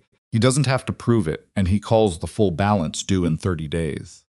And you can't pay the full balance in 30 days. Nobody could pay the full balance in 30 days. His voice had dropped. That's the point. Yes. She folded the note carefully and slid it back to him. Get this to a lawyer before he buys it. If you can get the note transferred to a different holder, someone Voss doesn't have a relationship with the clause is still there, but it's harder for him to activate it without legitimate cause. Who would buy my note? I don't know any bankers outside Garson Creek. I don't know yet, she said, but I'm working on it. He looked at her. How are you working on it? You've been on this ranch for 6 weeks. I've been thinking, she said, which was true. She'd been running the problem in the back of her head the way she ran all problems continuously, in the space between other things, looking for the piece that moved. After Carl left, she sat at the table for a while with a blank piece of paper and a pen, and she wrote down everything she knew about Harlan Voss's financial structure, the way she'd come to understand it, the debts he held, the businesses he was pressuring, the notes he was acquiring. She laid it out like the ranch accounts.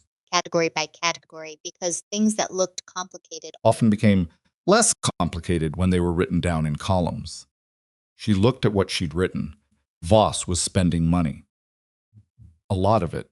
Buying notes, employing a lawyer from Cheyenne, keeping Doyle on retainer, maintaining the hired men who cut fence lines in the night.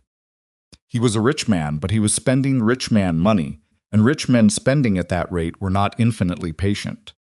There was a timeline to what he was doing that had to do with his own resources as much as anyone else's.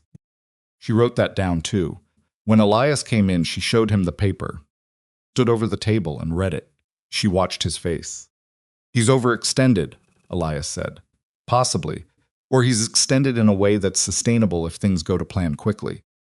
The question is whether we can slow the plan down enough that it starts to cost him more than it's worth. That's what the legal fight does, Elias said. Even if Cutter can't beat Garrett outright, if he can drag the proceedings out.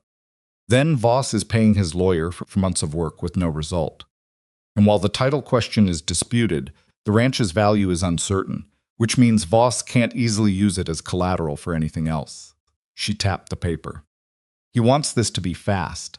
Fast is how he's always done it. Move quickly, overwhelm the target before they can organize, take the property before anyone knows to object. If we make it slow, we change the math. Elias was quiet for a moment. And Carl's note. If we can get the Reinhold note transferred to a holder who won't call it early, Voss loses that piece. He's counting on being able to take the Reinhold farm. At the same time, he's dealing with us 2 properties at once, twice the pressure, split our attention. If Carl's safe, it's just us. Just us, Elias said, with a biased judge and a land dispute filed against a clean title. With a clean title, a good lawyer, if Cutter comes, and enough information about Voss's financial exposure to make his own timeline uncomfortable for him. She looked up from the paper. I'm not saying it's easy. I'm saying it's possible. He pulled out the chair and sat down across from her. The Reinhold note, he said. The holder would need to be someone Voss can't pressure or doesn't have existing leverage on. Not anyone in Garson Creek. No. Does Cutter have banking connections in Laramie? I don't know. But a lawyer who handles land claims in Wyoming probably knows people who handle money in Wyoming. She paused. It's another reason to ask him to come. Elias drummed his fingers once on the table, a gesture she'd seen before when he was working through something to its end. All right, he said. If Cutter comes and he's willing to help with the note situation too, we talked to Carl about transferring it. Carl has to want it. We can't do it without him. He wants it. He's scared enough to want anything that helps. Scared men sometimes change their minds when things get harder. I know. She picked up the pen and added another line to the paper. That's why we move fast enough that he doesn't have time to. William Cutter arrived on a Tuesday, 12 days after she'd sent the letter. She heard the horse before she saw him, and she was standing in the yard when he came through the south gate, a man in his late 40s, lean, with a gray beard, cut close, and the posture of someone who had spent years being the tallest person in his own estimation of any room. He wore a good coat, worn at the elbows. He carried a leather satchel across his saddle. Pulled up and looked at her. Mrs. Dawson, he said. Cutter. He got down from his horse. He was taller than she'd expected.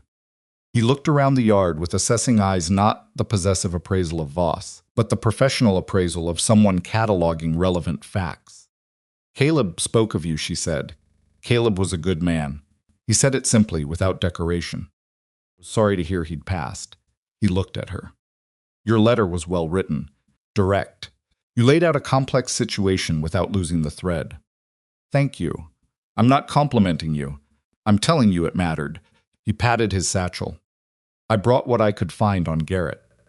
He's not as good as he thinks he is, which is useful to know.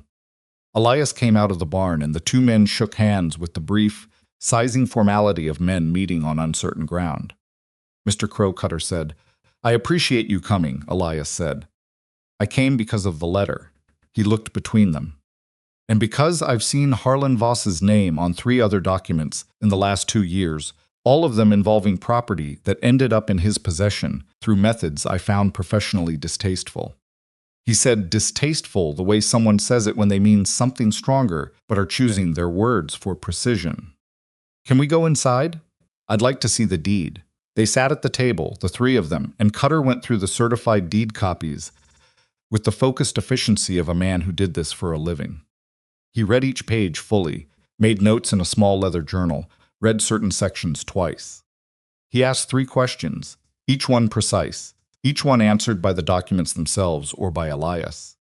When he was done, he closed the journal. The title is clean, he said. Garrett knows it's clean. What he'll do instead is file a claim based on the north boundary ambiguity. There's a 12-foot discrepancy between the original survey marker placement and the 1,871 resurvey. It's a legitimate discrepancy in the sense that it exists, not in the sense that it changes the fundamental boundary. In a fair court, it gets thrown out. And in the Garson Creek court? Maribel said. Cutter looked at her steadily.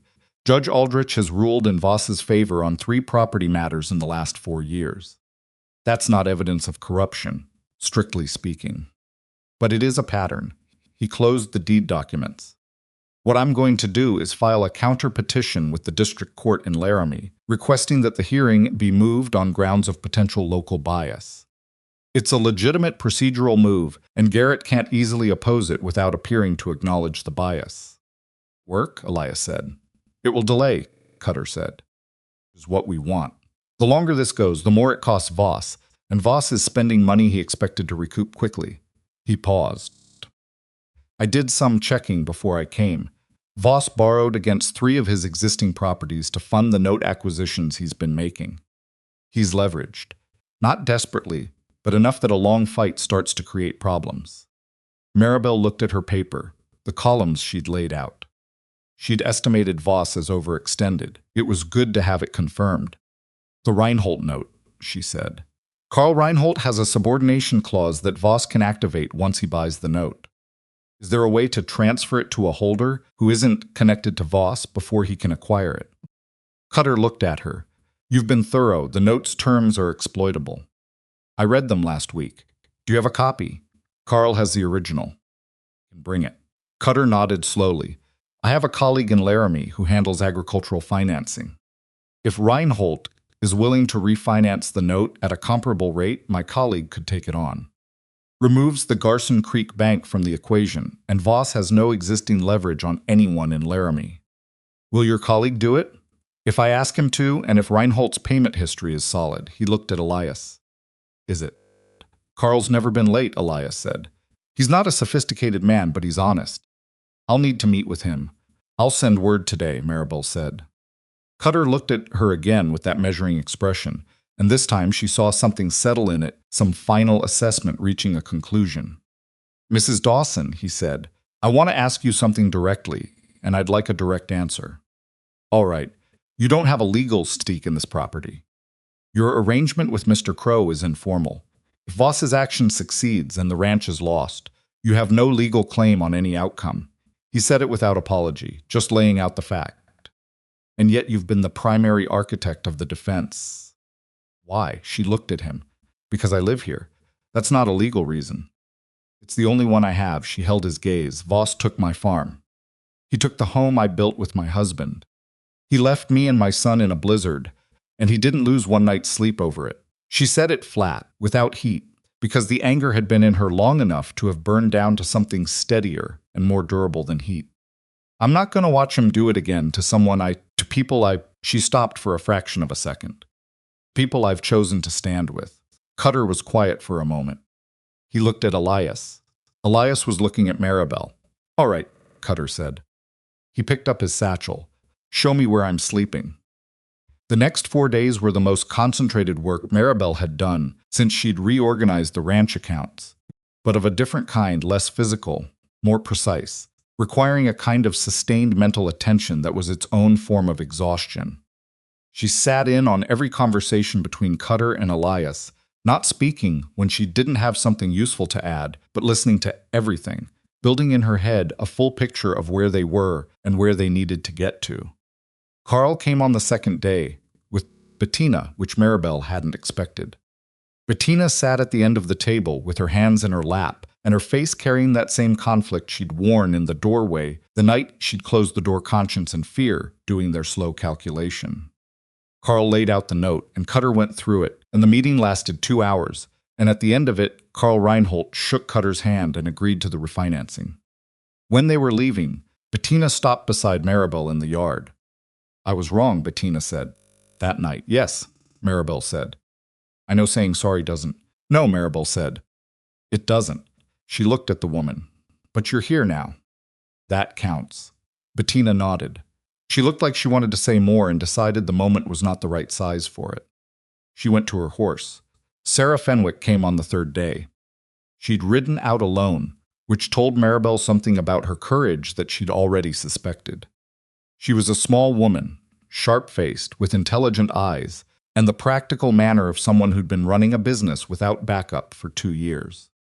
She sat across from Cutter, and told him what she'd been observing in Garson Creek Doyle's movements, the conversations she'd overheard, 2 specific exchanges between Garrett and a man she didn't recognize who'd come through the store in January. Told it clearly, in order, without embellishment. Cutter took notes. When she was done, he said, "Would you be willing to make a written statement about what you've observed?" Sarah looked at her hands. "If Voss finds out, he'll find out eventually regardless," Cutter said. "Question is whether your account is part of the record before he does." Another silence. "Yes," Sarah said. "I'll make a statement." Maribel walked her to her horse afterward. Sarah stood for a moment in the cold, looking at the barn, at the repaired fence line, visible at the north boundary.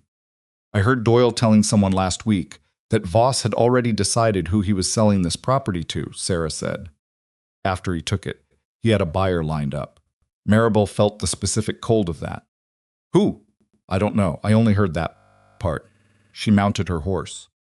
"I thought you should know it. Thank you, Sarah." She went back inside. She told Elias that night after Cutter was settled in the bunkhouse. He was at the workbench, and he went still when she said it, the part about Voss already having a buyer. "He was that sure," Elias said. "He's been sure for a while.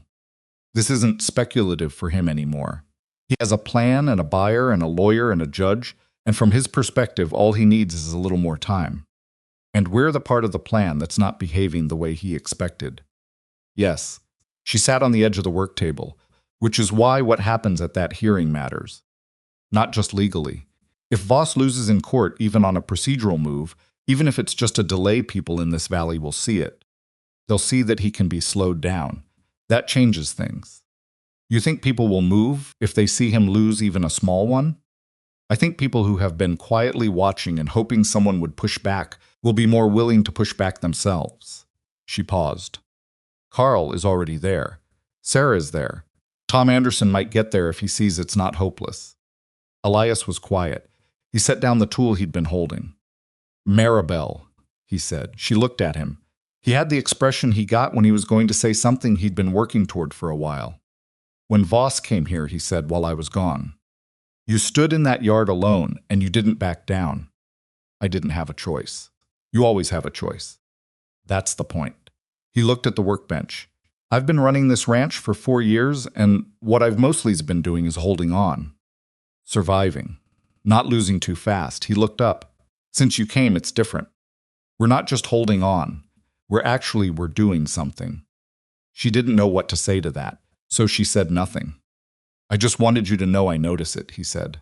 "That's all." She looked at him for a moment. There was something in the air between them that she'd been aware of for a while, without putting a name to it, the particular quality of 2 people, who have been in close quarters through difficult things, and have found that they can trust each other's judgment, and that this feels like something beyond just practicality. She didn't name it now either. The timing was wrong, and they both had too much to carry, without adding that particular weight before they were ready for it. "Get some sleep," she said. "Cutter wants to leave for Laramie by 8 tomorrow to file the counterpetition. You'll manage while I'm gone?" "I've been managing," she said. "That's been established." He almost smiled. "It has." She went back to the bunkhouse. Noah was awake, sitting up with Bear in his hands. "Did you hear any of that?" she said. "Some." He paused.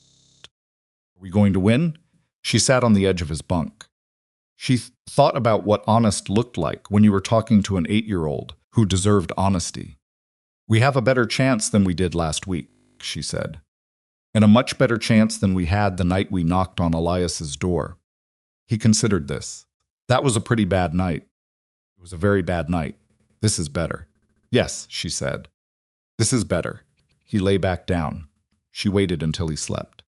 She sat in the dark for a while, listening to the sounds of the ranch, the cattle shifting in the pen, the wind, the distant sound of a horse in the barn, the ordinary sounds of a place that was alive and functioning, that had work to do in the morning and plans beyond the morning. She thought about Voss and his buyer already lined up. She thought about Cutter's counterpetition and what it would mean if it worked. She thought about the things she hadn't said when Elias told her he noticed. Put it away, all of it, and lay down and closed her eyes. In 4 days they would know whether the hearing would be moved. In 4 days, they would know whether William Cutter was as good as Caleb had said he was. In 4 days, a lot of things would become clearer. But right now, the ranch was quiet and her son was sleeping, and that was enough. She let it be enough. The word came back from Laramie on a Thursday, 9 days after Cutter had ridden south with the counter-petition folded in his satchel. Maribel was in the east field checking the drainage trenches when she heard Chester coming in fast, and she straightened up and shaded her eyes and watched Elias ride through the gate. He'd gone to Garson Creek that morning to pick up the Post, and she'd told herself she wasn't going to read anything into how long it took him to come back, and then she'd spent the morning reading everything into how long it took him to come back. He rode straight to her. He got down from Chester and held out the letter without preamble. She opened it. Cutter's handwriting, clean and direct, the same quality she'd come to associate with the man himself. The district court in Laramie had granted the transfer.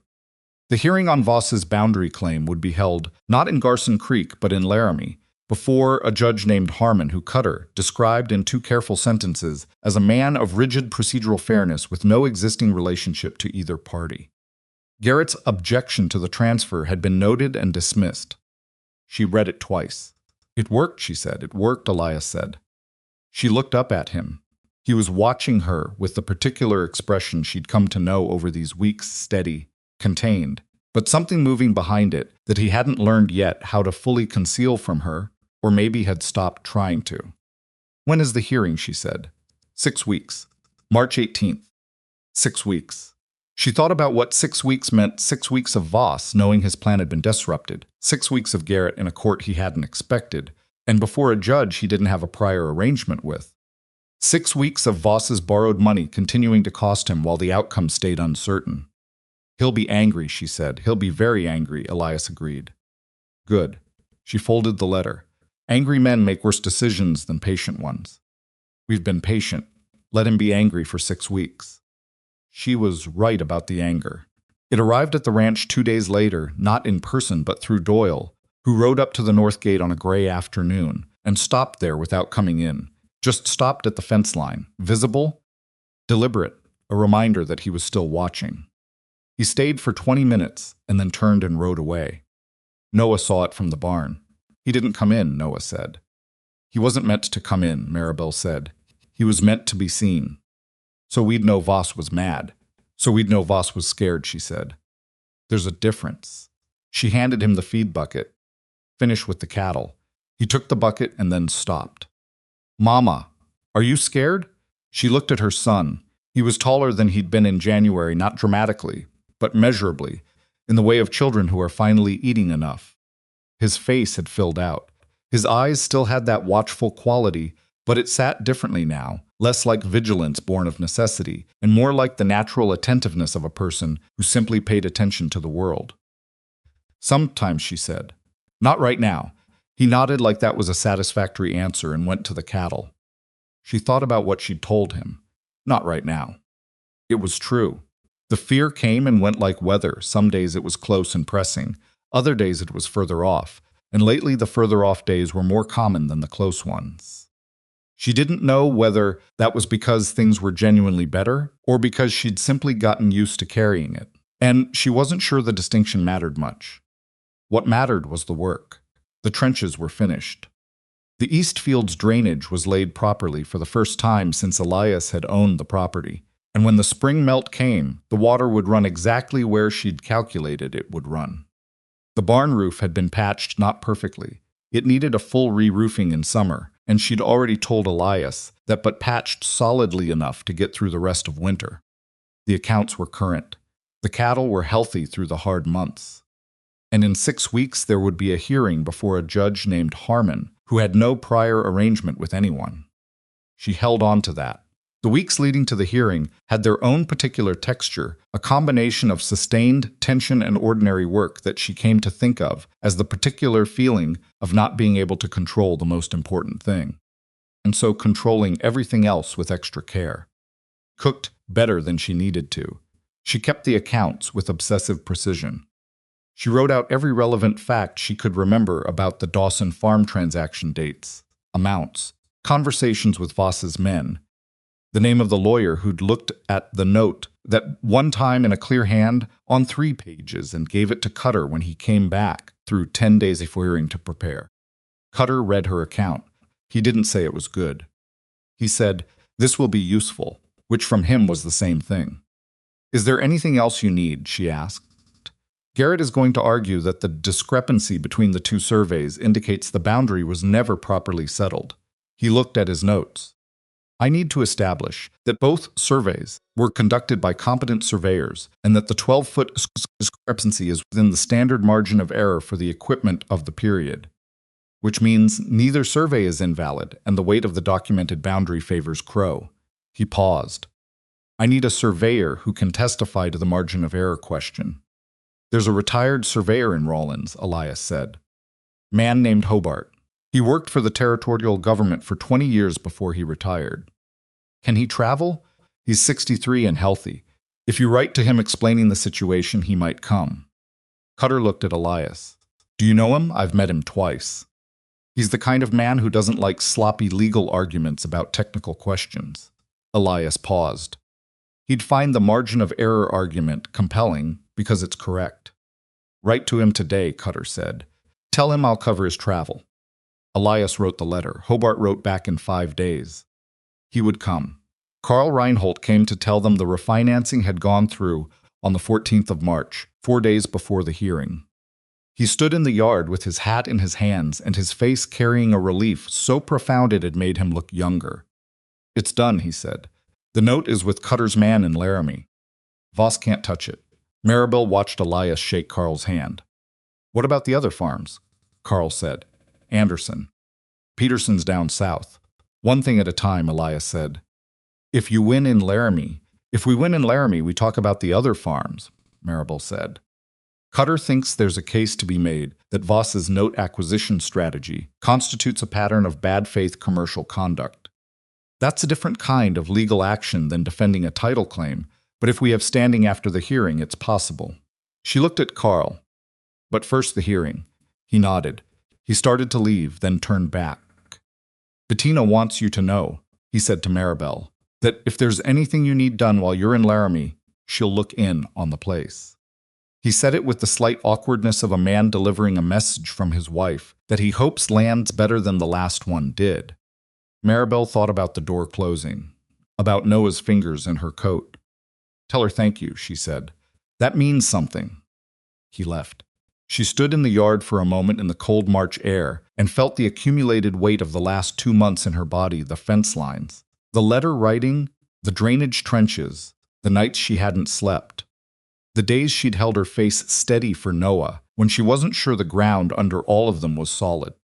She felt it all, and then she let the feeling pass through her the way cold passes through when you've been inside long enough, and she went back to work.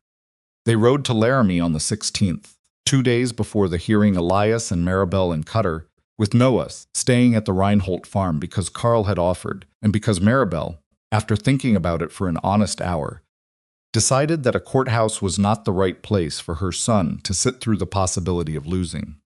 She told Noah the night before they left. He sat on his bunk with Bear and looked at her with those steady eyes. "You're leaving me with the Reinholds for 2 nights. 'Cause you don't want me there if it goes bad." She sat across from him. "'Cause I need to focus on what's happening in that courtroom, and I can't do that and watch your face at the same time." He thought about this. "That's honest. I try to be." "Will Elias be okay?" She looked at her son. There was something in the question, not just concern about the legal outcome, but something more personal, something about Elias specifically, that she heard in his voice and filed without examining. "He'll be okay," she said, "because you'll be there." She didn't answer that directly. She pulled the blanket over him and kissed his forehead, which he was at an age to be mildly embarrassed by, but accepted anyway, and she went to pack for Laramie. The courthouse in Laramie was a 2-story building on the main street, brick-faced, with a flag out front that was stiff with cold. They arrived the afternoon before the hearing, and Cutter went in to file the last of his and check on Hobart the surveyor, who had come in from Rawlins the day before and was staying at the hotel on 4th Street. Maribel and Elias stood outside in the cold. "I've never been in a courtroom," he said. "Neither have I." He looked at the building. Cutter knows what he's doing. Yes. But Garrett isn't bad either. No, she said. He isn't. She looked at the flag. The surveyor is the piece. If Hobart establishes the margin of error argument clearly enough that Judge Harmon understands it, Garrett's whole claim collapses. He's built it on the premise that the discrepancy is evidence of an unsettled boundary. The discrepancy is normal, there's no case. And if Harmon doesn't follow it?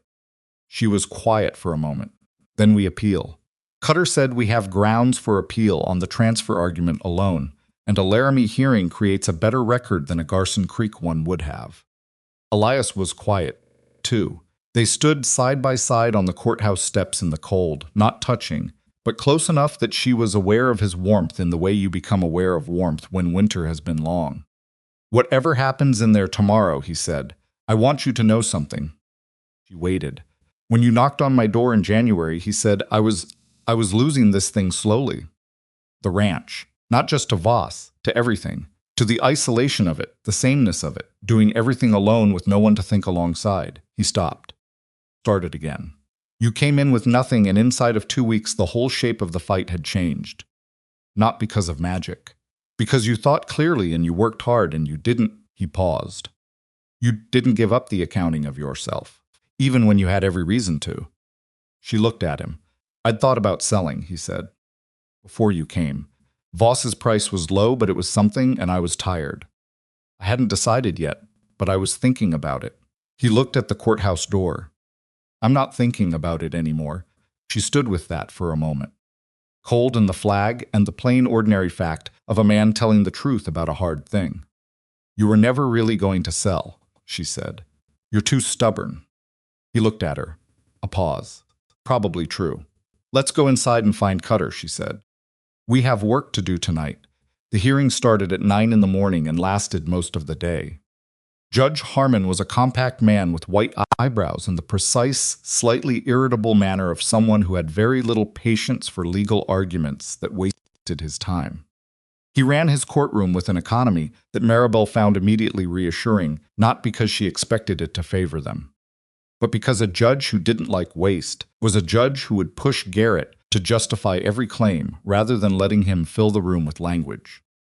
Garrett was good. She'd known he would be. He was well-dressed and well-prepared, and he laid out the boundary discrepancy argument with the smooth confidence of someone who had made similar arguments before and won. He had maps. He had a clean narrative. He made the 12-foot difference between the surveys sound like a significant unresolved question rather than the surveying footnote it actually was. Cutter let him finish. Then he stood up. He put Hobart on the stand first. Silas Hobart was 63 and looked like a man who had spent 2 decades walking Wyoming in all weather, which was what he was. He had no interest in performing for the courtroom. He answered questions like a man explaining something obvious to someone who should already know it patiently, but without excessive decoration. He explained survey instruments. He explained the accumulated error margins in the standard equipment used in 1,859 and 1,871. He explained that 12 feet over the span of a property boundary measured at that scale was within the expected range of variation between 2 accurate surveys, and that finding such a variation was evidence of 2 competent surveyors working at the limits of their instruments, not evidence of an unsettled boundary. Garrett cross-examined. Hobart answered each question with the same patient clarity. He didn't get flustered. He didn't overreach. He simply knew more about surveying than Garrett did, and that showed. Maribel sat in the gallery and watched Judge Harmon's face while Hobart testified. The judge made 3 notes. He asked one question himself, a technical question about the 1,871 instrument calibration standards, and Hobart answered it in detail without hesitation. After that, Maribel thought they were going to be all right. Cutter then entered the certified deed copies, the full chain of title, and Sarah Fenwick's written statement about Doyle's presence in her store and the conversation she'd overheard, which was allowed into the record as evidence of the broader context of the claim, even if it wasn't directly relevant to the boundary question. Garrett objected to the Fenwick statement. Harmon allowed it with a note. Garrett's final argument was polished and didn't land. Cutter's final argument was shorter and did. Judge Harmon took 40 minutes. Maribel sat in the gallery and did not speak, did not move, and breathed carefully and evenly the way she'd taught herself to breathe in the worst moments, just air in and air out, the one thing she could control absolutely. Elias sat beside her. At some point during the 40 minutes, his hand had come to rest on the bench between them, and at some point her hand had come to rest near his, and she was not going to make anything of that right now, but she was aware of it. Harmon came back in and sat down. He ruled for Elias Crowe.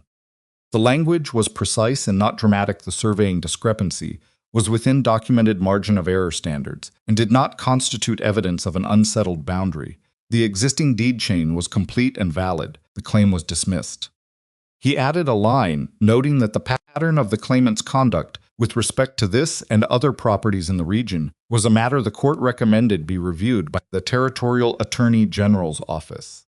That last line was Cutter's doing. She knew it. She'd never asked him to push for it, but she suspected he'd been building toward it from the beginning. Garrett's face when she looked at it was a study in controlled anger. Voss was not present. Men like Voss rarely attended the proceedings themselves, but Doyle was in the back of the gallery, and she looked at him directly when the ruling was read, and he looked away first. Outside in the cold March air, Cutter shook hands with Hobart and then with Elias, and then he turned to Maribel. "Well done," he said. "You did it," she said. "I had good material to work with." He looked at her steadily. "The Fenwick statement, the account of the Dawson Farm transaction you wrote up, the tracing of the note acquisition pattern, those were yours. I built the argument. You gave me what to build it with." She didn't argue with him. She nodded. "The Territorial Attorney General," she said. "Is that real? Will they actually look at Voss?" "I know the Attorney General," Cutter said. "I'm going to pay him a visit on my way back to Laramie and leave him a copy of everything."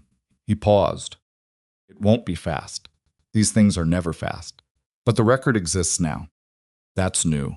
He left them on the courthouse steps and went to find Hobart, and Maribel and Elias stood in the cold of a March afternoon in Laramie, with the hearing behind them and the long road back to the ranch ahead.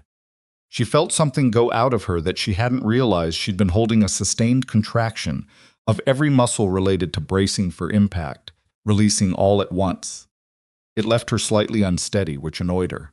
"You all right?" Elias said. "Yes." She stopped. A lot of weight to put down all at once. He nodded. He understood that. They stood quietly for a moment. "We should get Noah," he said. "Tomorrow morning. It's too late to start back tonight. The hotel has 2 rooms, I assumed." Another pause, the kind that had its own weight. "When we get back," Elias said, "there's something I want to talk to you about." She looked at him. "Not a legal matter," he said. "A different matter." She thought she understood what kind of matter. She thought she'd understood it for a while, and that he'd understood it too, and that they'd both been doing the sensible thing of not rushing toward it while everything else was in motion. "When we get back," she said. They went inside out of the cold. They collected Noah from the Reinholdts the next afternoon. Came out of the farmhouse at a run when he heard Chester, and he stopped in front of Maribel with the barely controlled energy of a child who has been waiting and not said so. "We won," he said. "It wasn't a question." "We won," she said. Exhaled. One sharp breath like he'd been holding it. Then he turned to Elias. "Did Cutter do it?" "Cutter and a surveyor named Hobart," Elias said, getting down from Chester. "And a lot of work your mother did before the hearing." Noah looked at Maribel. "I knew it," he said, with the particular certainty of a child who genuinely knew it. Put her hand on his head. "Get your things. We're going home." He ran back inside. She heard him tell Bettina Reinhold with considerable enthusiasm that they'd won, and she heard Bettina's warm exclamation. And she felt the particular grace of a moment that could have been pure joy, but was also something more complicated, the knowledge that this was good but not finished, that Voss still existed and still had money and still had ambitions, that the Attorney General's review would take time if it happened at all, that there were still farms in this valley that needed protecting. But the ranch was safe. The title was clean on a court record now, not just on paper in a tobacco tin. And Harlan Voss had lost, in a public venue, before a judge he couldn't influence, on a claim he'd spent real money pursuing. That was real. She let it be real. The ride back to the ranch was cold and quiet, and comfortable in the way that quiet can be comfortable between people who have stopped needing to fill it. Noah rode behind Elias on Chester, which had become his preferred arrangement over these months, and he talked steadily for the first hour about what the Reinhold farm had been like, and what Bettina had cooked, and an argument he'd had with Carl about the best way to stack wood. And then he ran out of things to say and went quiet too. When the ranch came over the rise, the cabin, the barn, the bunkhouse, the cattle pen, Maribel felt something she didn't have a precise word for. Homecoming was close, but homecoming implied a place you'd left and returned to, and this was something different. Something about a place you'd arrived at in the worst possible circumstances, and then built into home by increments. By drainage trenches and account columns, and fence line repairs, and difficult conversations at a kitchen table. She'd arrived with nothing. That was still true, technically. The bunkhouse wasn't hers. The land wasn't hers. The $15 a month was real money, but it wasn't permanence. But she was the person who knew where the weak post was on the south fence line, and she was the person who had finally gotten the east field to drain properly, and she was the person Noah ran to when he woke from bad dreams about the blizzard, and she was the person Elias turned to when he needed to think clearly about a problem that mattered. That was a different kind of having than she'd understood when she'd stood on the porch of the Dawson farm, with 11 cents and a broken boot. They unsaddled the horses. They fed the cattle. Noah carried water without being asked, which had become automatic in a way that made her quietly proud. Elias checked the fence line while there was still light. The ranch settled into evening the way it always did, slowly, the light going off the snow by degrees, the temperature dropping, the animals quieting. She made supper. Noah set the table. After supper, after Noah was in the bunkhouse and asleep, she heard his breathing slow, and even through the wall, Elias knocked on the bunkhouse door and said, "You said when we got back." Came out. They sat on the step outside the main cabin the way they sometimes did in the evenings when the cold wasn't too bad, with the sky full of stars above the dark line of the ridge. He didn't say it the way men said things in stories. He said it the way he said everything, plainly, looking at the middle distance, which was how he looked when he was being most honest. "I've been thinking about an arrangement," he said. She waited. "A permanent one, not the $15 a month." He paused. "I had Cutter draw up a document before the hearing. Property co-ownership arrangement.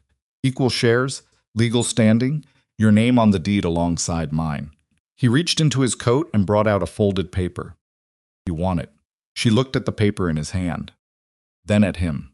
"That's not a small thing to offer," she said. "I know what it is. It would make us partners," he said. "Formally. In the property." He looked at her then directly, which was not something he did lightly. "There are other things I'd want to say if you wanted to hear them. But the property arrangement doesn't depend on those things. It's its own offer, and it's real either way." She understood what he was doing. He was giving her two separate doors, instead of one that combined everything, because he understood her well enough by now to know that she'd needed to come to her own stability first, on her own terms, before any other question. She took the paper and opened it and read it. Cutter's handwriting, precise and complete, her name alongside Elias Crowe's, on a legal document that gave her a share of 40 acres in Wyoming that she had half rebuilt with her own hands. She thought about the night she'd knocked on this man's door. She thought about the bowl of beans he'd pushed toward her, without making it mean anything except that she was hungry and the food was there. She thought about 4 years of receipts in a tobacco tin, and a child's drawing in a barn, and a man who had stayed when leaving would have been easier. She thought about the other things he'd said he wanted to say. "Tell me the other things," she said. He looked at her for a moment. Then he said, quietly and without decoration, that the ranch had been a place where he was alive, but not living until she'd knocked on the door, in January. And that he'd understood within 2 weeks that the problem wasn't the fence lines or the accounts or Harlan Voss. The problem was that he'd been alone so long, he'd forgotten that having someone to think alongside made every hard thing smaller and every ordinary thing larger, and that he didn't want to go back to before. She sat with that. "I'm not easy," she said, "I know. I have opinions about drainage and suppliers and how to run a court case. I've noticed. I won't defer to you on things I'm right about. I'm not asking you to." She looked at the paper in her hands, at her name on it. The other things you said, she said. The ones about not going back to before. Yes. I don't want to go back to before either. She said it simply the way he'd said it. I haven't for a while. He nodded. He didn't reach for her or make it into something larger than the moment could hold. He just nodded, and the acknowledgement was its own kind of steadiness. They sat on the step for a while longer, the two of them, in the particular silence of a Wyoming night, in late winter cold and enormous and full of stars that were older than any trouble any living person could name. The east field would need a second trench pass before planting season. The barn roof still needed a full replacement before summer. There were farms in the valley that were still under pressure, and the Territorial Attorney General's review was a process, not a promise. And Harlan Voss would wake up tomorrow, still rich and still ambitious, and still looking for the next weakness in the next fence line. None of that was resolved. That was the truth of it, not smooth, not complete, not the kind of ending where everything that was broken was suddenly whole. But this was the thing she'd come to understand. Somewhere between the blizzard and the courtroom, and the 100 ordinary mornings in between, the point was never to arrive at a place where there was nothing left to fight for. The point was to build something worth fighting for in the first place. To find people worth standing beside. To do the work honestly, and not lie to yourself about how hard it is, and not lie to yourself about what you're capable of either. She'd arrived at this door with nothing. That was still the fact of it. But nothing had turned out to be less of a fixed condition than she'd believed on the night she'd stood in the cold outside a stranger's cabin and raised her hand to knock. What she'd actually had that night was the capacity to keep going. To look at the worst thing that had happened and say, not yet. Not done yet. One more step and then one more. She'd had Noah's hand in hers. She'd had the sense to knock. Sometimes that was enough to start with. Sometimes starting was the whole thing, and the rest built itself from there. One fence post and one honest conversation and one bowl of beans at a time, until the nothing you'd arrived with had become something you couldn't imagine living without. Stars moved in their slow arc above the ridge. Inside the bunkhouse, Noah slept with Bear in his coat pocket and his breathing even and untroubled, the way a child breathes when the ground under him has finally gone solid. And Maribel Dawson, whose name was now on a deed alongside the man sitting beside her, let herself believe not in some grand imagined future, but in this, the step they were sitting on, the cold they were breathing, the work waiting in the morning. That was enough. That was, she thought, just about everything. Mùa xuân đến với trang trại của Elias Crowe không phải bằng một khoảnh khắc hoặc mà, bằng sự tích lũy chậm chạp của những thứ nhỏ bé, thuyết Crowe, lại khỏi hàng rào phía nam trước tiên, rồi đến mảnh đất ở góc đông của cánh đồng. Rồi đến mùi đặc trưng của đất ẩm phơi nắng sau nhiều tháng bị chôn vùi. Spring came to the Crowe Ranch the way it always came to Wyoming, not all at once, not generously, but in increments that you had to pay attention to notice. The snow pulled back from the south fence line first, then from the east corner of the field. Then the smell came, that particular smell of wet earth after months of being buried. And Maribel's stood in the east field one morning in late March and felt the ground give slightly under her boots for the first time since January and understood that the worst of it was behind them. The drainage trenches worked. She hadn't been certain she'd been confident, which was different, and confidence without certainty was just courage wearing a practical face. But when the spring melt came off the ridge and ran down through the field, it ran clean and fast through the channels she and Elias had cut in the frozen ground back in February, and the south corner of the field, which had been a muddy, useless pool every spring, for as long as Elias could remember, stayed firm and workable. Elias stood beside her and looked at it. "I'll be damned," he said. "You said that about the accounts, too, and I meant it both times." He looked at the field. "We can plant 2 more rows than I've ever managed on this section." 3, she said, if we amend the soil on the far edge. Been compacted from the water pooling. He looked at her. 3, I measured it. Of course you did. She almost smiled. I'll need another 50 pounds of seed corn. Prentice has it. Prentice will give us a fair price now, Elias said. And there was a dry satisfaction in how he said it, the satisfaction of a man who had gone back to a supplier who'd been cheating him, and had a direct conversation with the receipts on the table, and had not needed to raise his voice once. They planted through April, the 2 of them. and Noah working the field in sections. And for the first time since Maribel had arrived, the work felt like building rather than defending. There was a difference she felt in her body, the difference between digging a trench to stop a flood and digging a row, to put something in the ground that would come back up green in 6 weeks. One was survival. The other was life. Noah had opinions about the planting. He'd been listening to everything for months and had developed, somewhere in the process, a genuine interest in the agricultural logic of the operation, why certain things went in certain places, why the spacing mattered, why you left the corner plot fallow this season to let it recover. He asked Maribel questions she could answer, and asked Elias questions she couldn't, and Elias answered them with the same patient exactness he'd always used. And watching the two of them work a row together in the late afternoon light was something Maribel let herself look at directly now, without the careful sideways glance she'd used in the early weeks when it felt too fragile to examine. It wasn't fragile anymore. That was the thing. The letter from the Territorial Attorney General's office came in May. It was formal, measured language that said essentially what Cutter had hoped. It would say that a review of the land transaction records involving certain parties in the region had identified patterns of concern, and that a formal inquiry had been opened. It named no names directly, but it didn't need to. Everyone in the valley who received a similar letter knew exactly who it was about. Carl Reinhold came over the day he got his copy riding fast, and he stood in the yard with the letter in his hand, and a look on his face that Maribel recognized because she'd felt it herself once, the specific relief of someone who has been carrying a weight so long they'd stopped remembering it was there, and then it was lifted. "It's real," he said. "They're actually looking at him." "Takes time," Maribel said. "These things are slow." "But it's happening. It's happening." He looked at the letter.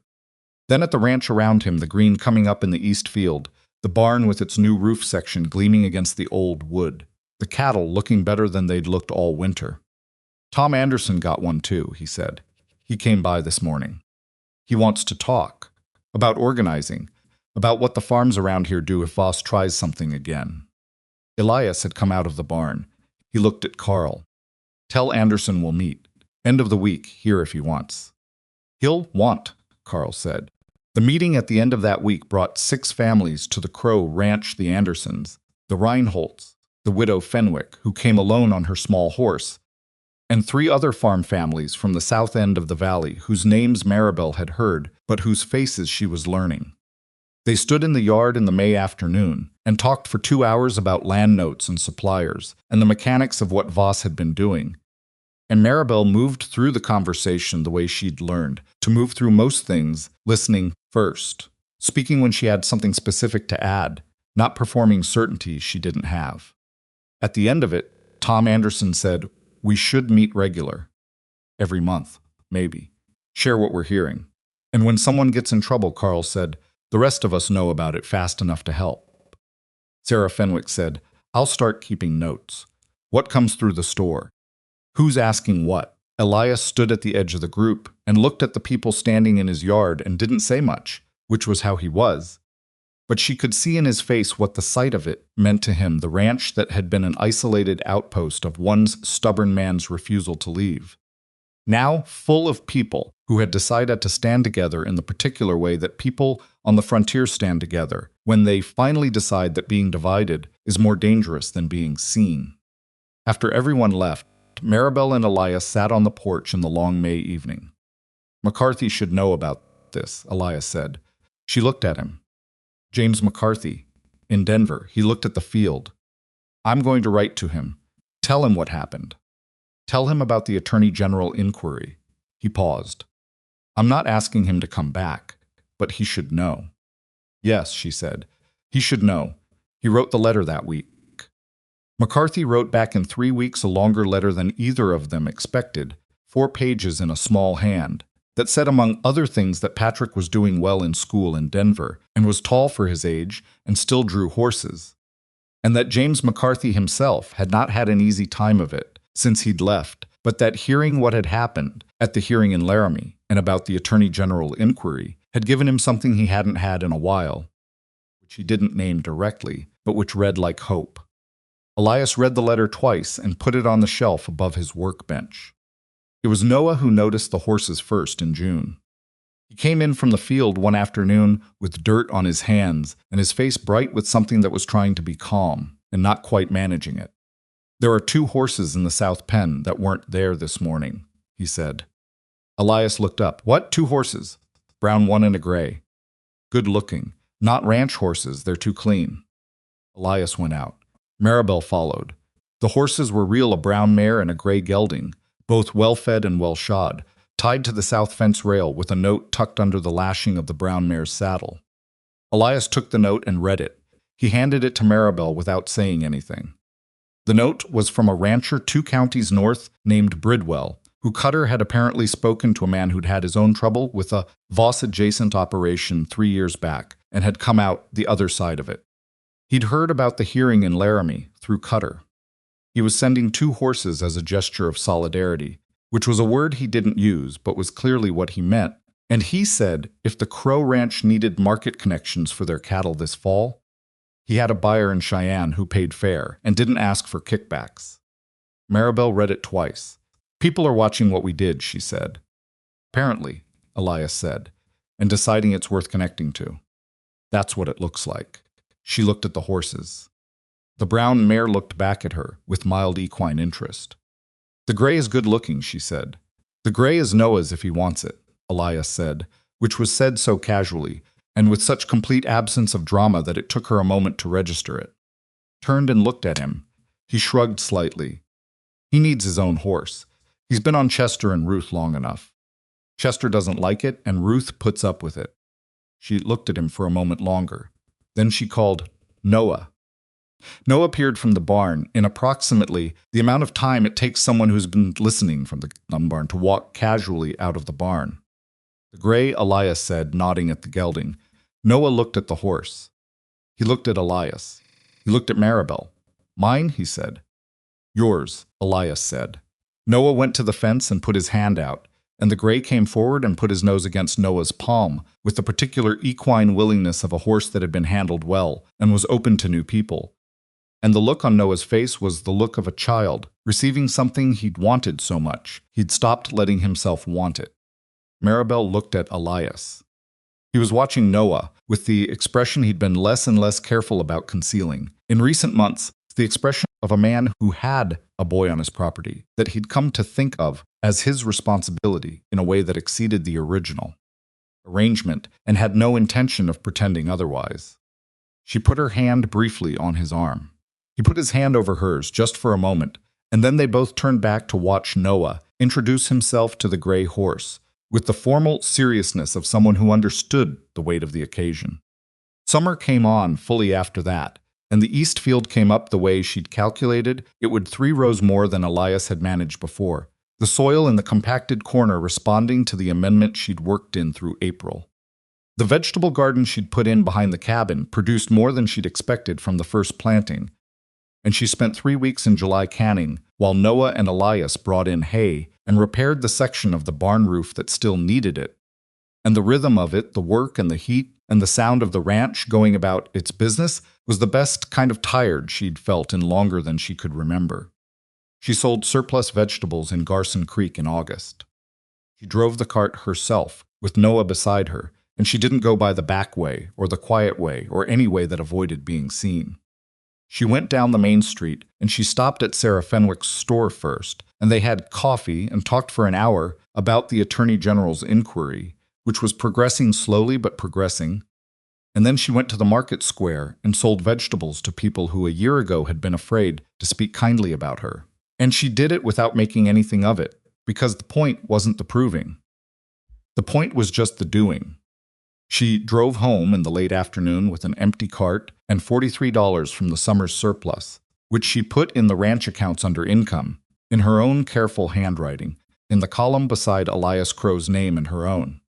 That evening Elias was on the porch when she came back, and Noah was somewhere on the gray horse in the south field, a small figure moving against the long summer light, and the cabin behind them smelled like the coffee she'd put on before she left. She sat beside him on the step. $43, she said. From the surplus. From 3 extra rows I said we could plant. You did say that, he said. She looked out at Noah on the gray horse. At the field, she'd helped drain and plant. At the fence line, they'd repaired and kept repaired. There was no clean ending to what had happened to her. That was the truth of it, and she knew better than to look for one. Harlan Voss still existed somewhere in this valley. The Attorney General's inquiry might take years. There would be more winters, and more things that broke and needed fixing, and more mornings when the work seemed larger than the people doing it. But she was one of the people doing it. That was the part that had changed. She wasn't waiting for the next blow. She wasn't calculating how little she could ask for without being a burden. She wasn't the woman who had pushed a bowl of beans toward her son and called it enough because it had to be. She was the woman whose name was on the deed, who had planned the drainage that saved the field, who had read the clause in a man's loan note and understood what it meant and acted on it before it became a disaster, who had written a letter to a lawyer in Laramie and added a line at the end that opened a door. She was the woman who had knocked once on a stranger's door in a blizzard with nothing but the determination to keep going. Sometimes that was all you needed to start. Sometimes starting was the bravest and most difficult and most important thing a person could do. And everything else, the field and the accounts and the deed and the man sitting beside her and the boy on the gray horse in the long summer light, everything else was what grew from it. The way things grow from good soil when the drainage is finally right. Picked up her coffee cup. Tomorrow, she said, we should look at the north field. I think the soil there is salvageable if we work it properly before fall. Elias looked at her. Something in his face was warm and steady and exactly what it had been since the night in January when he'd handed her a pair of wool silk socks and turned away to give her privacy, which was the moment she'd first understood what kind of man he was. Tomorrow, he said. The sun went down behind the ridge. Noah came in from the south field on the gray horse, calling out that he'd named him Flint, and Maribel called back that Flint was a good name. And the ranch settled into evening around all three of them, like something that had always been exactly this, like something that had simply been waiting for everyone to arrive.